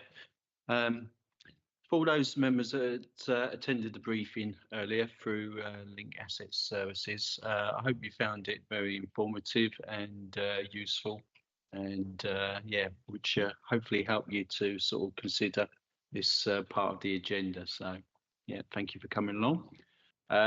The Chartered Institute of Public Finance and Accountancy requires local authorities to implement its Treasury Management and Prudential Code within its Treasury Management Strategy Statement to ensure an authority has a firm grasp of its finances and that borrowing is affordable and not used for projects that are purely for yield. The TMSS 2526 complies with this code. Treasury Management Strategy Statement 2526 can be found within Appendix A of the report, and it states the Council's strategy is to ensure there is sufficient liquidity to fund the capital programme and to meet Council's liabilities, keeping the majority of investments short-term to achieve this. Surplus funds will be invested with low-risk counterparties as per the counterparty lists in Appendix D, and to assess the capital spend during the year to see if any further borrowing is required and to obtain the best rates either through PWLB or in the market. The Council's annual investment strategy detailing the investment criteria follows the investment priorities of security, liquidity, then yield, and can be found on page 176 on your agenda packs. Current investments total 34.96 million, which can be found in Appendix C. Investment levels at the end of 24-25 are expected to be around £27 million. The Council has long-term borrowings with Public Works Loans Board and Aviva Life and Pensions, which can be found in Appendix C as well. Current borrowings total £45 million, with a further £20 million committed borrowing to be received in February 2025. The last tranche of this forward borrowing will be received in February 2026.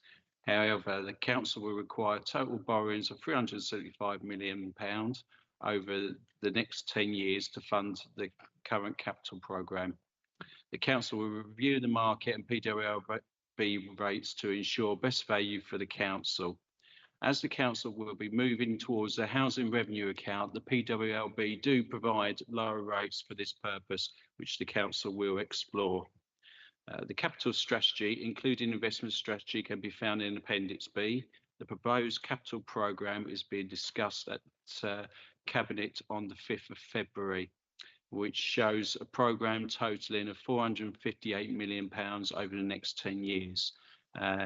And to commit to a further £293 million of prudential borrowing.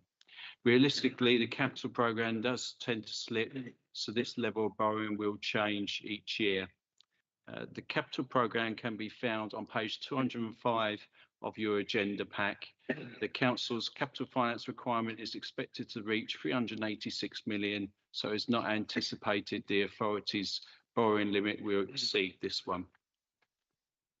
One of the recommendations put to this committee is to agree the new minimum revenue provision policy from the 1st of April 2025. The MRP is a charge to revenue to pay for the borrowing required to fund the capital programme. The council's previous MRP policy was on a straight line basis due to having PWLB maturity borrowings. However, the £80 million committed borrowing with Aviva are on an annuity basis, where the principal is smaller at the beginning, with the interest element being higher. As the loan is repaid, more principal is repaid with less interest charge, so it's proposed that the MRP policy mirrors the same process. In effect, the provision will be smaller at the start and steadily rises along with the repayments. Okay, if there's, I'm happy to take any questions from any member. Thank you. Thanks very much, John. Just before I go to members for questions, just want to, this is a bit of a funny one in terms of the scope of what we're doing here. So refer members to page 155 on our available options. I'm not going to sit here and read them out verbatim, but to proceed, option 1, we could say that we don't agree with what John has presented.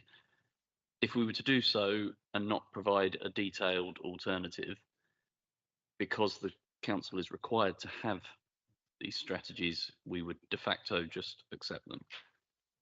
We are able to make any suggested amendments, but again, they have to be of sufficient detail that John can make adjustments, and then we can present them back to the council, or we can agree as attached. Now, I'm not trying to stifle any debate, I assure you, just to make sure that we have a conversation within the remit of what is possible for us to do here. So obviously, if anybody has any questions, clarifications for John, or has noticed any errors, then now's the time to raise them. So, Councillor Titchener.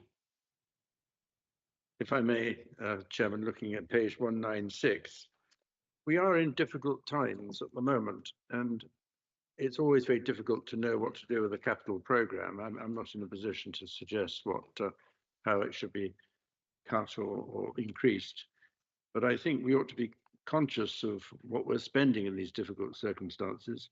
And one of the items that I think could be put on the back burner is the carbon reduction to Maidstone Borough Council, £7.7 million. I mean, I think we all know that China produced, in 2023, was actually building 2 coal-fired power plants a week.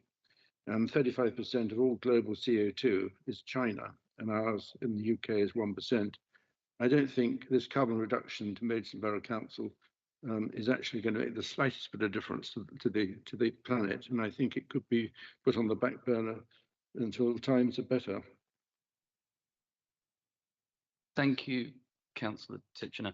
I understand the point you're making, but it's not that specific point is not really relevant to the business of this committee.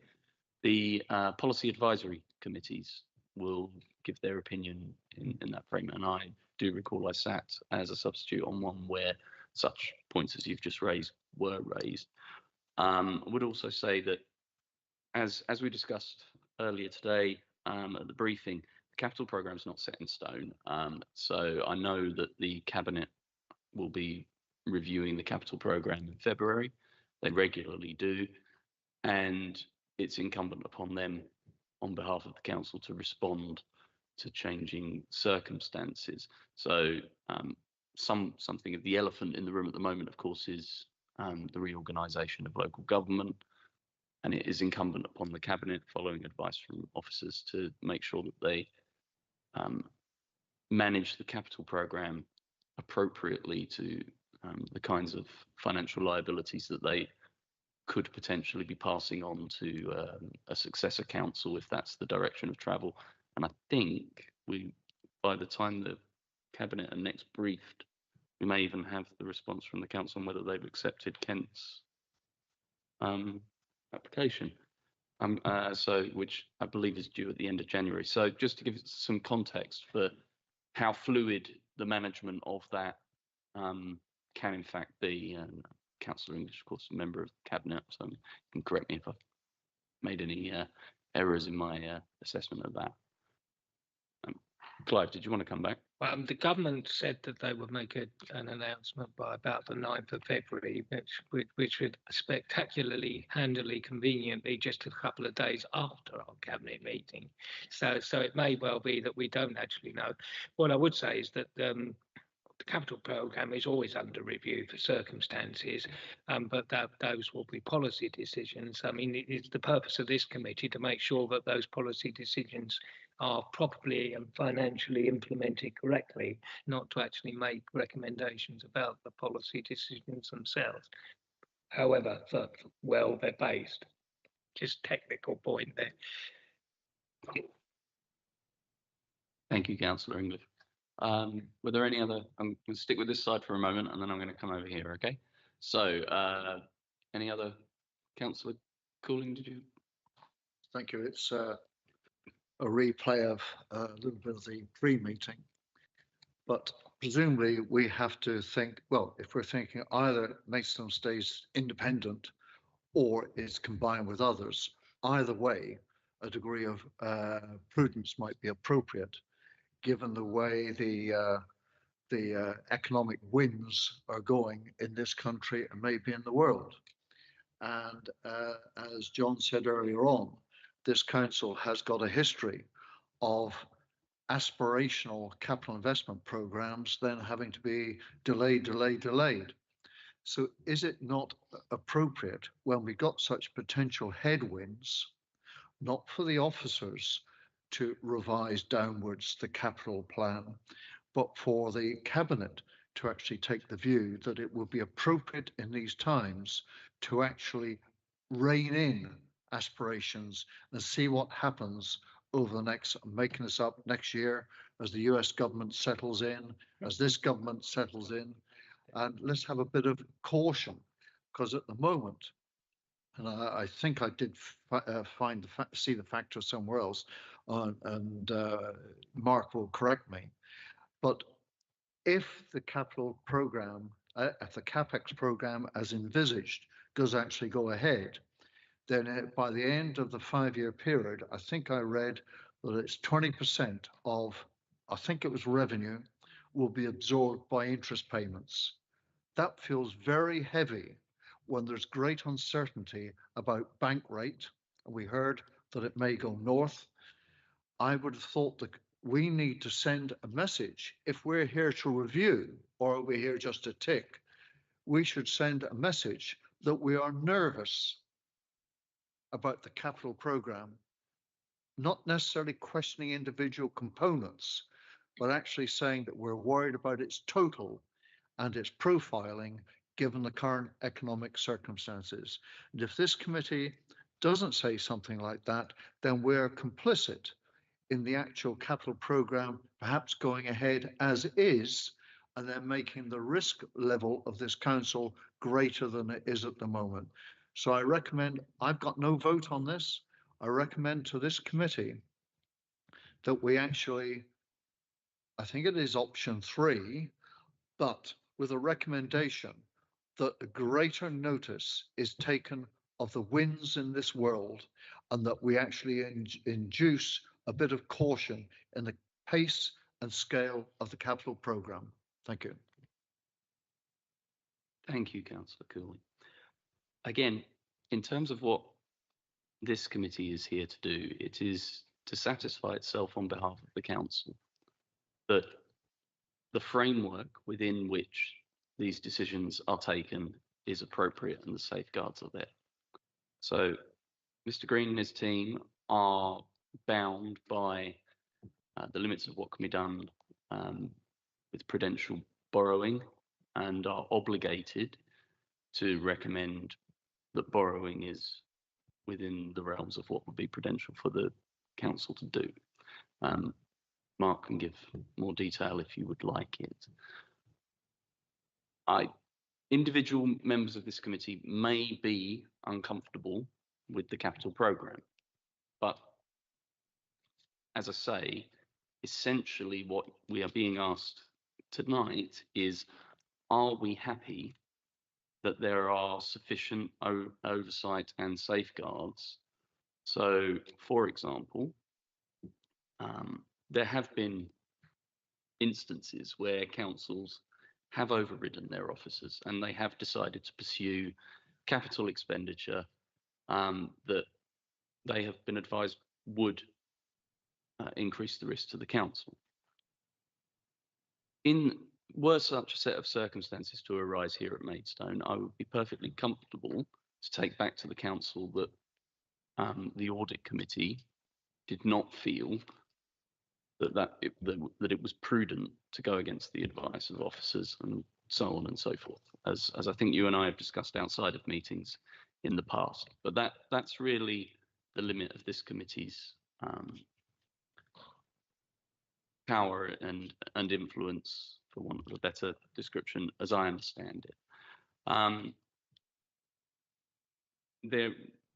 The policy advisory committees are also a safeguard for consideration of capital expenditure, and robust debate does take place there.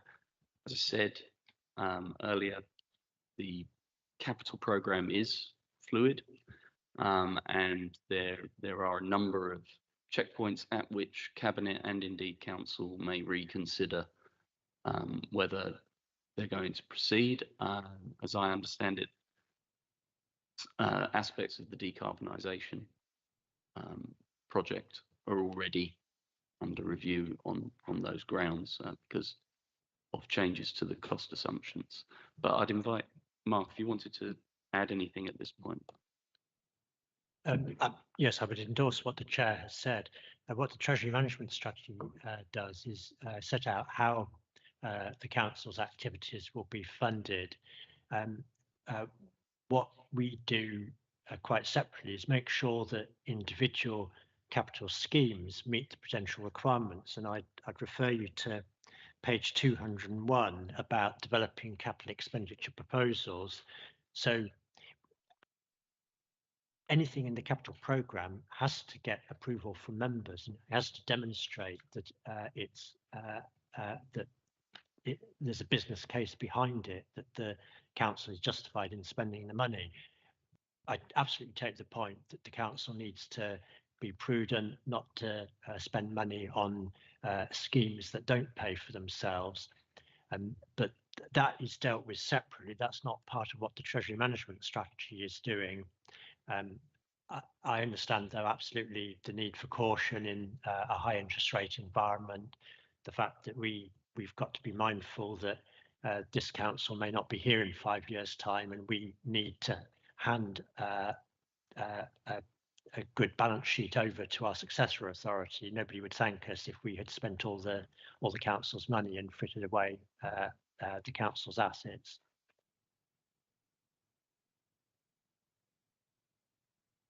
Briefly, Councillor Cooley. As brief as I can. I reminded myself, page 53 of the Constitution, because all of this discussion about audit, governance and standards committee, what its role is, etc., etc. It says in there, Para 2.6.2, independent review of the authority's financial and non-financial performance to the extent that it affects the authority's exposure to risk. If I'm the only one on this committee that thinks that the current economic circumstances in this country, and potentially with the winds coming from United States and elsewhere, if that doesn't argue for a degree more caution and a degree more prudence, the officers have done a great job in matching up the aspirations of CapEx against the funding of CapEx. But the Cabinet, surely we should send a message that the adverse positions that seem to be crystallizing should actually give pause for thought on the pace and scale of the capital program. I'm not against any elements of it. Housing sounds brilliant, etc., etc. It's the scale and the pace in the current economic circumstances. And if we don't believe that increases the risk for this borough, then, well, then I'm wrong. Thank you. Chair, may I be allowed to add to this debate? I Yes, have been yes. putting my hands forward So quite long. I was just about to say thank you, Councillor Cooley. I think Just briefly, Councillor Dawes. We will consider risk assessment at the next item, and I'm sure the ensuing debate will tell us if the committee does want to do anything over and above what we are currently looking at in terms of communicating with the cabinet. But Councillor Dawes, if you'd like to come in. I just wanted to say we're here to debate, so let's debate. You put your view forward, I'll put my view forward. If in our local parish we manage to save our village hall purely on the fact of changing our energy rating and having solar panels put in to reduce our electricity bills, and that without any grants from MBC, because actually we got nil point. If on a small scale like that, it's actually beneficial to go zero carbons, then on a bigger scale, it should be even more beneficial to Maidstone Borough Council. So this risk that you're talking about of making MBC's buildings investment on carbon neutrals, I don't quite see where you see the risk being quite so great that we should not invest in for the future of our children to greener energy. I think the point is well made. However, we do need to draw the debate back to the substance of the report. And I know in particular, there's a variety of opinion on carbon management, but that's not what we're here to discuss this evening. So I'll draw you back to the recommendations. We are looking at the minimum revenue provision policy, the Treasury management strategy as detailed in the report and ably described by John, and the capital strategy, all of which the council does have to have. So are there any questions or clarifications for John on the substance of those documents? Councillor Cooley. There's an attachment somewhere which lists about 20 countries other than the UK. I just asked the question, why are we looking at funding from any countries other than the UK? Is it not a waste of analytical time, management time? And by the way, as an aside, I did not point fingers at the carbon situation. Don't get me onto that bandwagon, please. Mine was about a general statement about the scale of CapEx. But sorry, why are we looking at all those countries? Why don't we focus on the UK? I'm not personally aware of where we're looking in the report here. Page 216, members. So just give me a moment. You want to take that, John? Or should we? Right, yeah, so I'll defer to Mark on that one. Or, oh, sorry, John, you're happy. Right, John. Yeah. I think the UK is actually at the bottom of the list. That's the minimum rating of country that we would sort of like look at. So all the other countries, I think I think you've noticed the past few years we've never sort of invested outside the UK. It's an option. It's an option in case something does come up, but we haven't, as a council, invested outside the UK. It's always been sort of UK institutions we tend to invest in. So I take time to analyse outside the UK. Because yes, because there are countries sort of a lower risk to the UK. So if there was if the UK ever sort of went right down, we still had other options to invest in other institutions because we have to put our money somewhere.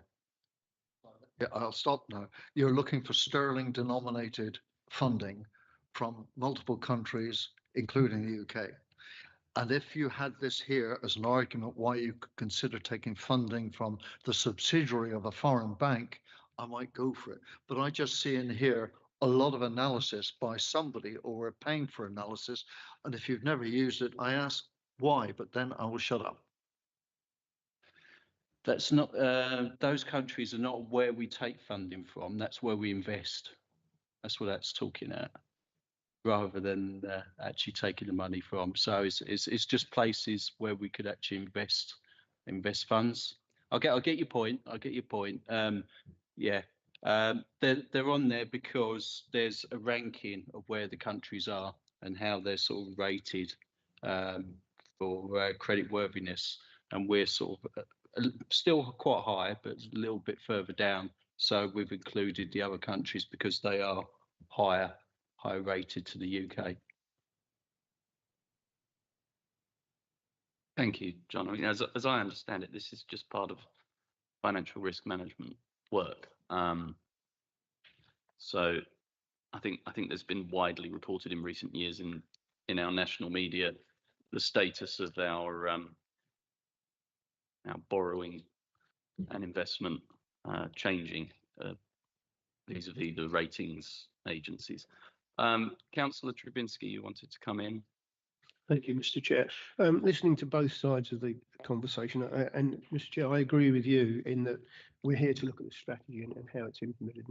But I do appreciate Councillor Cooling and Councillor Titchener's points about the current situation. And I was maybe thinking, as a solution to it, is it possible for us to agree with this, but put a comment to the relevant Policy Advisory Committee and the Cabinet to say that the Audit Committee is concerned with the current volatility of the markets and therefore would appreciate sort of, I don't know, frequent updates or special attention paid to the investment strategy.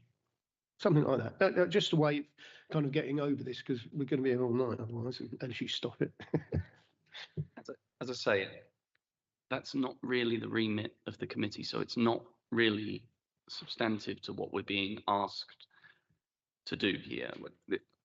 On this particular item, what is being called for is that we reach a conclusion, and then I'm going to have to stand up at the next full council and explain that we have vouched for that option to the council so that it can formally adopt it.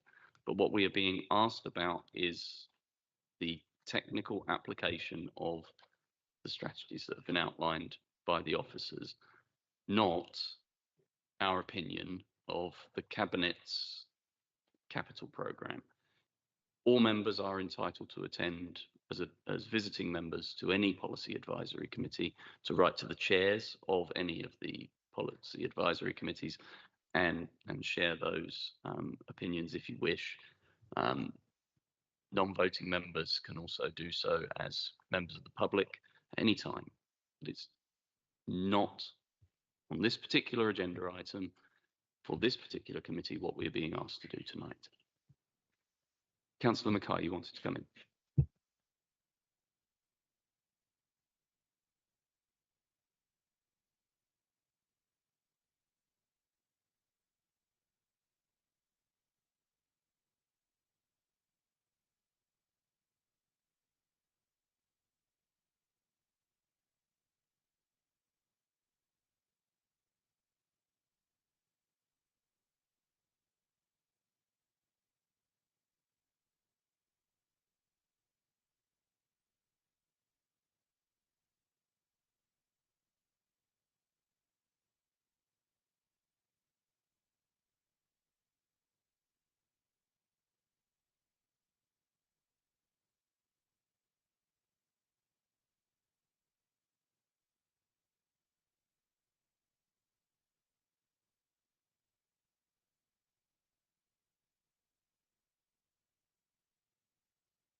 Thank you, Councillor Mackay.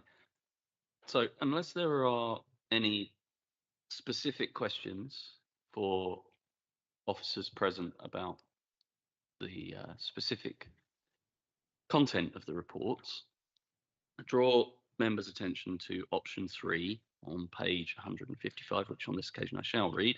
The committee could agree the attached strategies and recommend them to the council. The attached strategies have been produced in line with current guidance from SIPFA and MHCLG.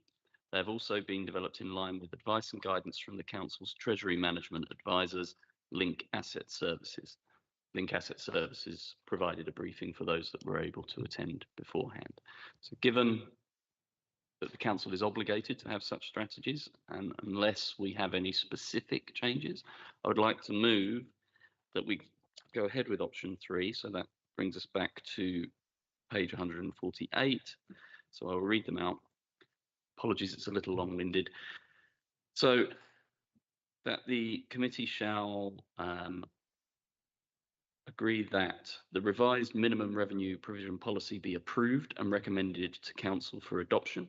Secondly, that the Treasury Management Strategy for 25-26, which is attached as Appendix A to this report, is agreed and recommended to council for adoption, subject to any amendments arising from consideration of the capital programme by Cabinet at its meeting on 5th of February. Just to note there, that's purely because that's the Cabinet meeting that happens before the next meeting of the council. That would not stop the Cabinet considering any future amendments to the capital programme. And finally, the capital strategy for 25-26 attached as Appendix B to this report is agreed and recommended to council for adoption. So do I have a seconder for that? Please, shouldn't the third one read that the capital funding strategy or the funding of the capital strategy? So under the constitutional arrangements of the council, it is just the capital strategy. So do I have a seconder? Thank you, Councillor English. Is that agreed? Thank you, everybody. But we can vote if you wish. All those in favour?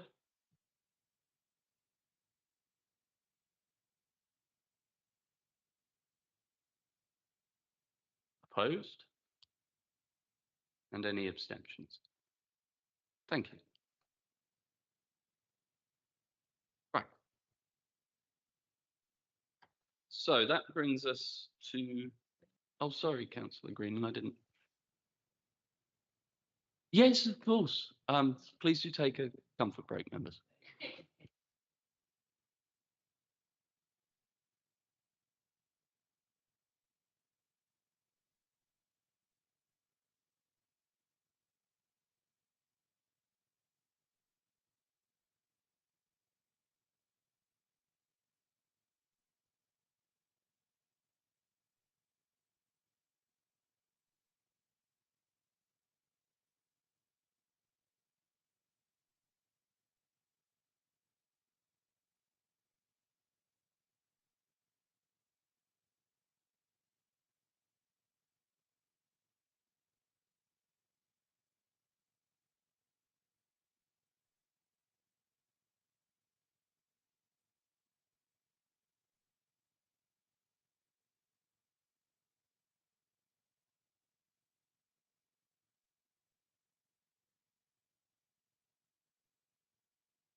Okay, thank you, members. I'd like to reconvene the meeting.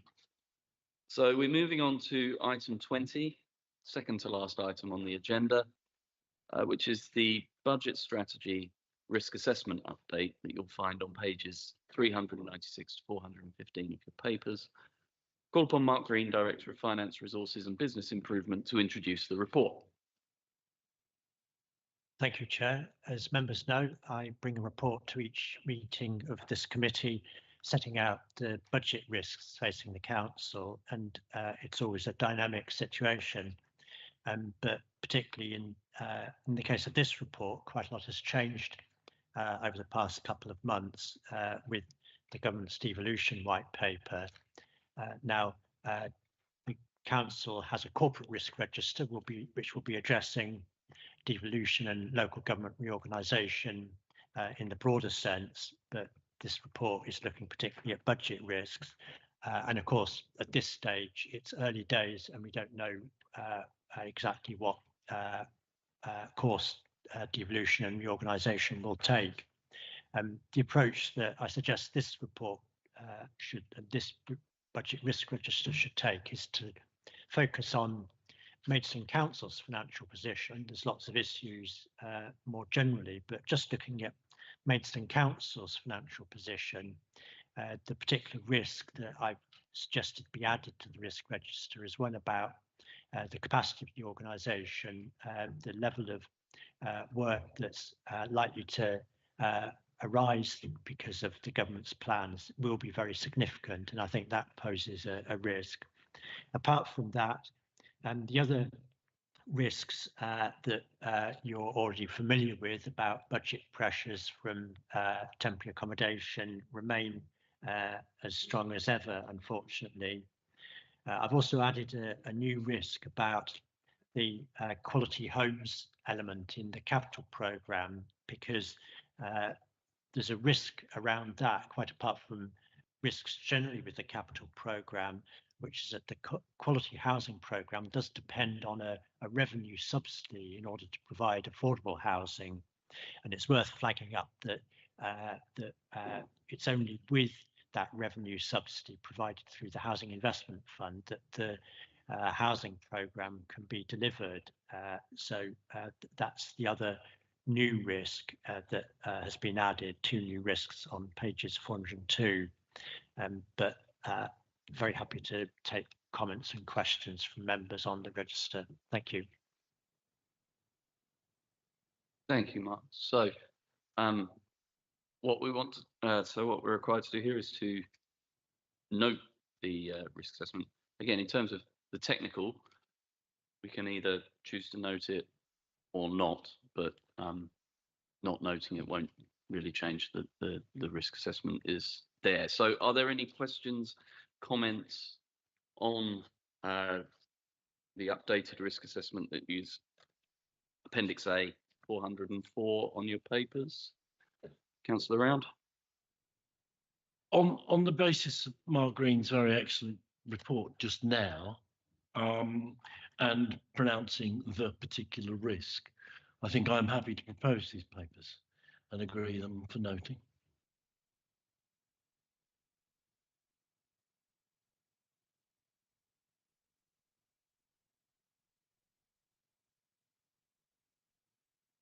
Say that again for the cameras. Was there any comment before we move forwards from anybody else? I think the risk what we don't know, not what we do know. And then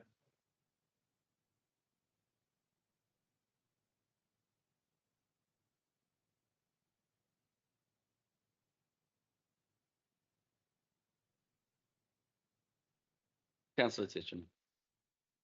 Yes, just to add to everyone's enjoyment, I read in the paper that inflation is going to hit 3% in April and probably 5% in July, but I can't prove that. It's all speculative, just a thought. Thank you. And Councillor Cooling. Summarising all the wittering I've offered this evening, I'd be quite happy to see risk J moved into the top right-hand quadrant. Likelihood high, impact high. That's just me.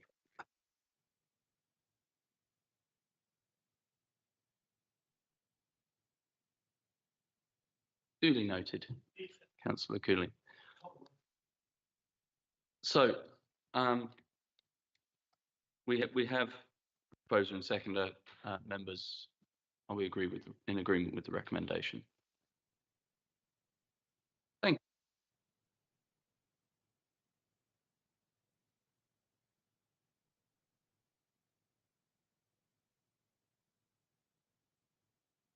Brings us to our final agenda item, which is the appointment of an independent member, which members will remember we discussed at some length, I believe at the meeting before last. Again, I want to be crystal clear. You have in front of you yellow papers that contain the CV and a reference for the independent member. Mark will take you through the process that we went through. If any of members of the committee have questions about anything related to what's on yellow pages, we will have to go into closed session. So I would ask now, before we proceed any further, does anybody expect to raise questions related to the CV and reference provided? Councillor Cooley. Clarify, I have not got any questions about the yellow page contents, but I might suggest something about contractual arrangements. So I don't know whether that requires or not. So I think we've debated contractual arrangements with this post at previous meeting. In the round, if you wish to share a view on the nature of the contract, remuneration for the contract, that would not be something that needs to be debated in closed session. It is only to do with the information presented specifically about the candidate. To repeat then, I've got no comments on yellow page contents, but if there is going to be a reorganisation, this, that and the other, if there's going to be a greater requirement for, in the extreme, an independent chairman, no disrespect, of this committee, and I'm not recommending it, perhaps the borough needs to consider what it's doing about duration of contract, etc., etc. But apart from that, I've got no comments on the yellow pages. Thank you, Councillor Cooling. To be honest, I think at this point, such considerations would be somewhat speculative, but we can debate those down the line once the outcome of the consultation is clearer, if needs be, and consider the impact that it has on our own governance arrangements. So that being discussed, I call upon Mark Green, Director of Finance Resources and Business Improvement, to introduce the report. Thank you, Mark. Thank you, Chair. As you've said, we've gone through a process with the selection of an independent member of this committee. The position was advertised. We had 2 applications, which doesn't seem like very much, but actually they were 2 strong applications from very credible candidates. And you've got the details of the candidate who is being put forward by the panel, which consisted of the chair, vice chair, and myself. I will just pick up the point that Councillor Cooling made. This isn't a contract in the sense of a contract you might have with a consultant or an employee. This is a member of the council, like any member here. So it's not. I think the point you're alluding to, Councillor Cooling, doesn't arise. And so, yes, I just finished by saying that the candidate that who you've got details of is strongly recommended. I think their experience and skills speaks for themselves, and so you're recommended to put this candidate forward for council to appoint as an independent member of this committee. At this point, I'd just like to say that for my part, as a member of the panel, I was very happy to recommend that we make this appointment. it's an individual of relevant and deep experience, and I believe also adds materially to the skill set that we have as a committee, which would be a positive thing. Before I take any questions or comments from other members, just to invite Donna as Vice Chair, was there anything you wanted to add? I just want to say I agree that the candidate was very good, and I felt they added something a bit more in their interview. They were very keen to work with us, share skills and knowledge, and for me that was something that somebody shows it was a bit more than just taking up the position for the sake of it. So any questions? Councillor Trubinski. Yes, just for clarification, this is a second post he's taking, I assume. He's also fully employed. Yes, it's a bit like being a non-executive director that you would do as a sideline to your main job. I mean, there's not likely to be any conflict of interest or anything, I don't think, is there, looking at it? I don't think, no. No, I understand where you're coming from, because of the background in working in local government and audit. No, completely satisfied. There's not a conflict of interest there. Are there any other comments or questions? I mean, this has been something. It is a gap on our internal audit competencies, and something that Mark has been trying to assist us with for some time. So our options are either to put forward the recommended candidate to council or not. I would like to move that we go with option 1, and that the recommended candidate is put forward for approval. Councillor Greenham was second. I think that makes sense since we were on the panel. Is that agreed, members? Thank you, Councillor England. In which case, members, I declare the meeting closed.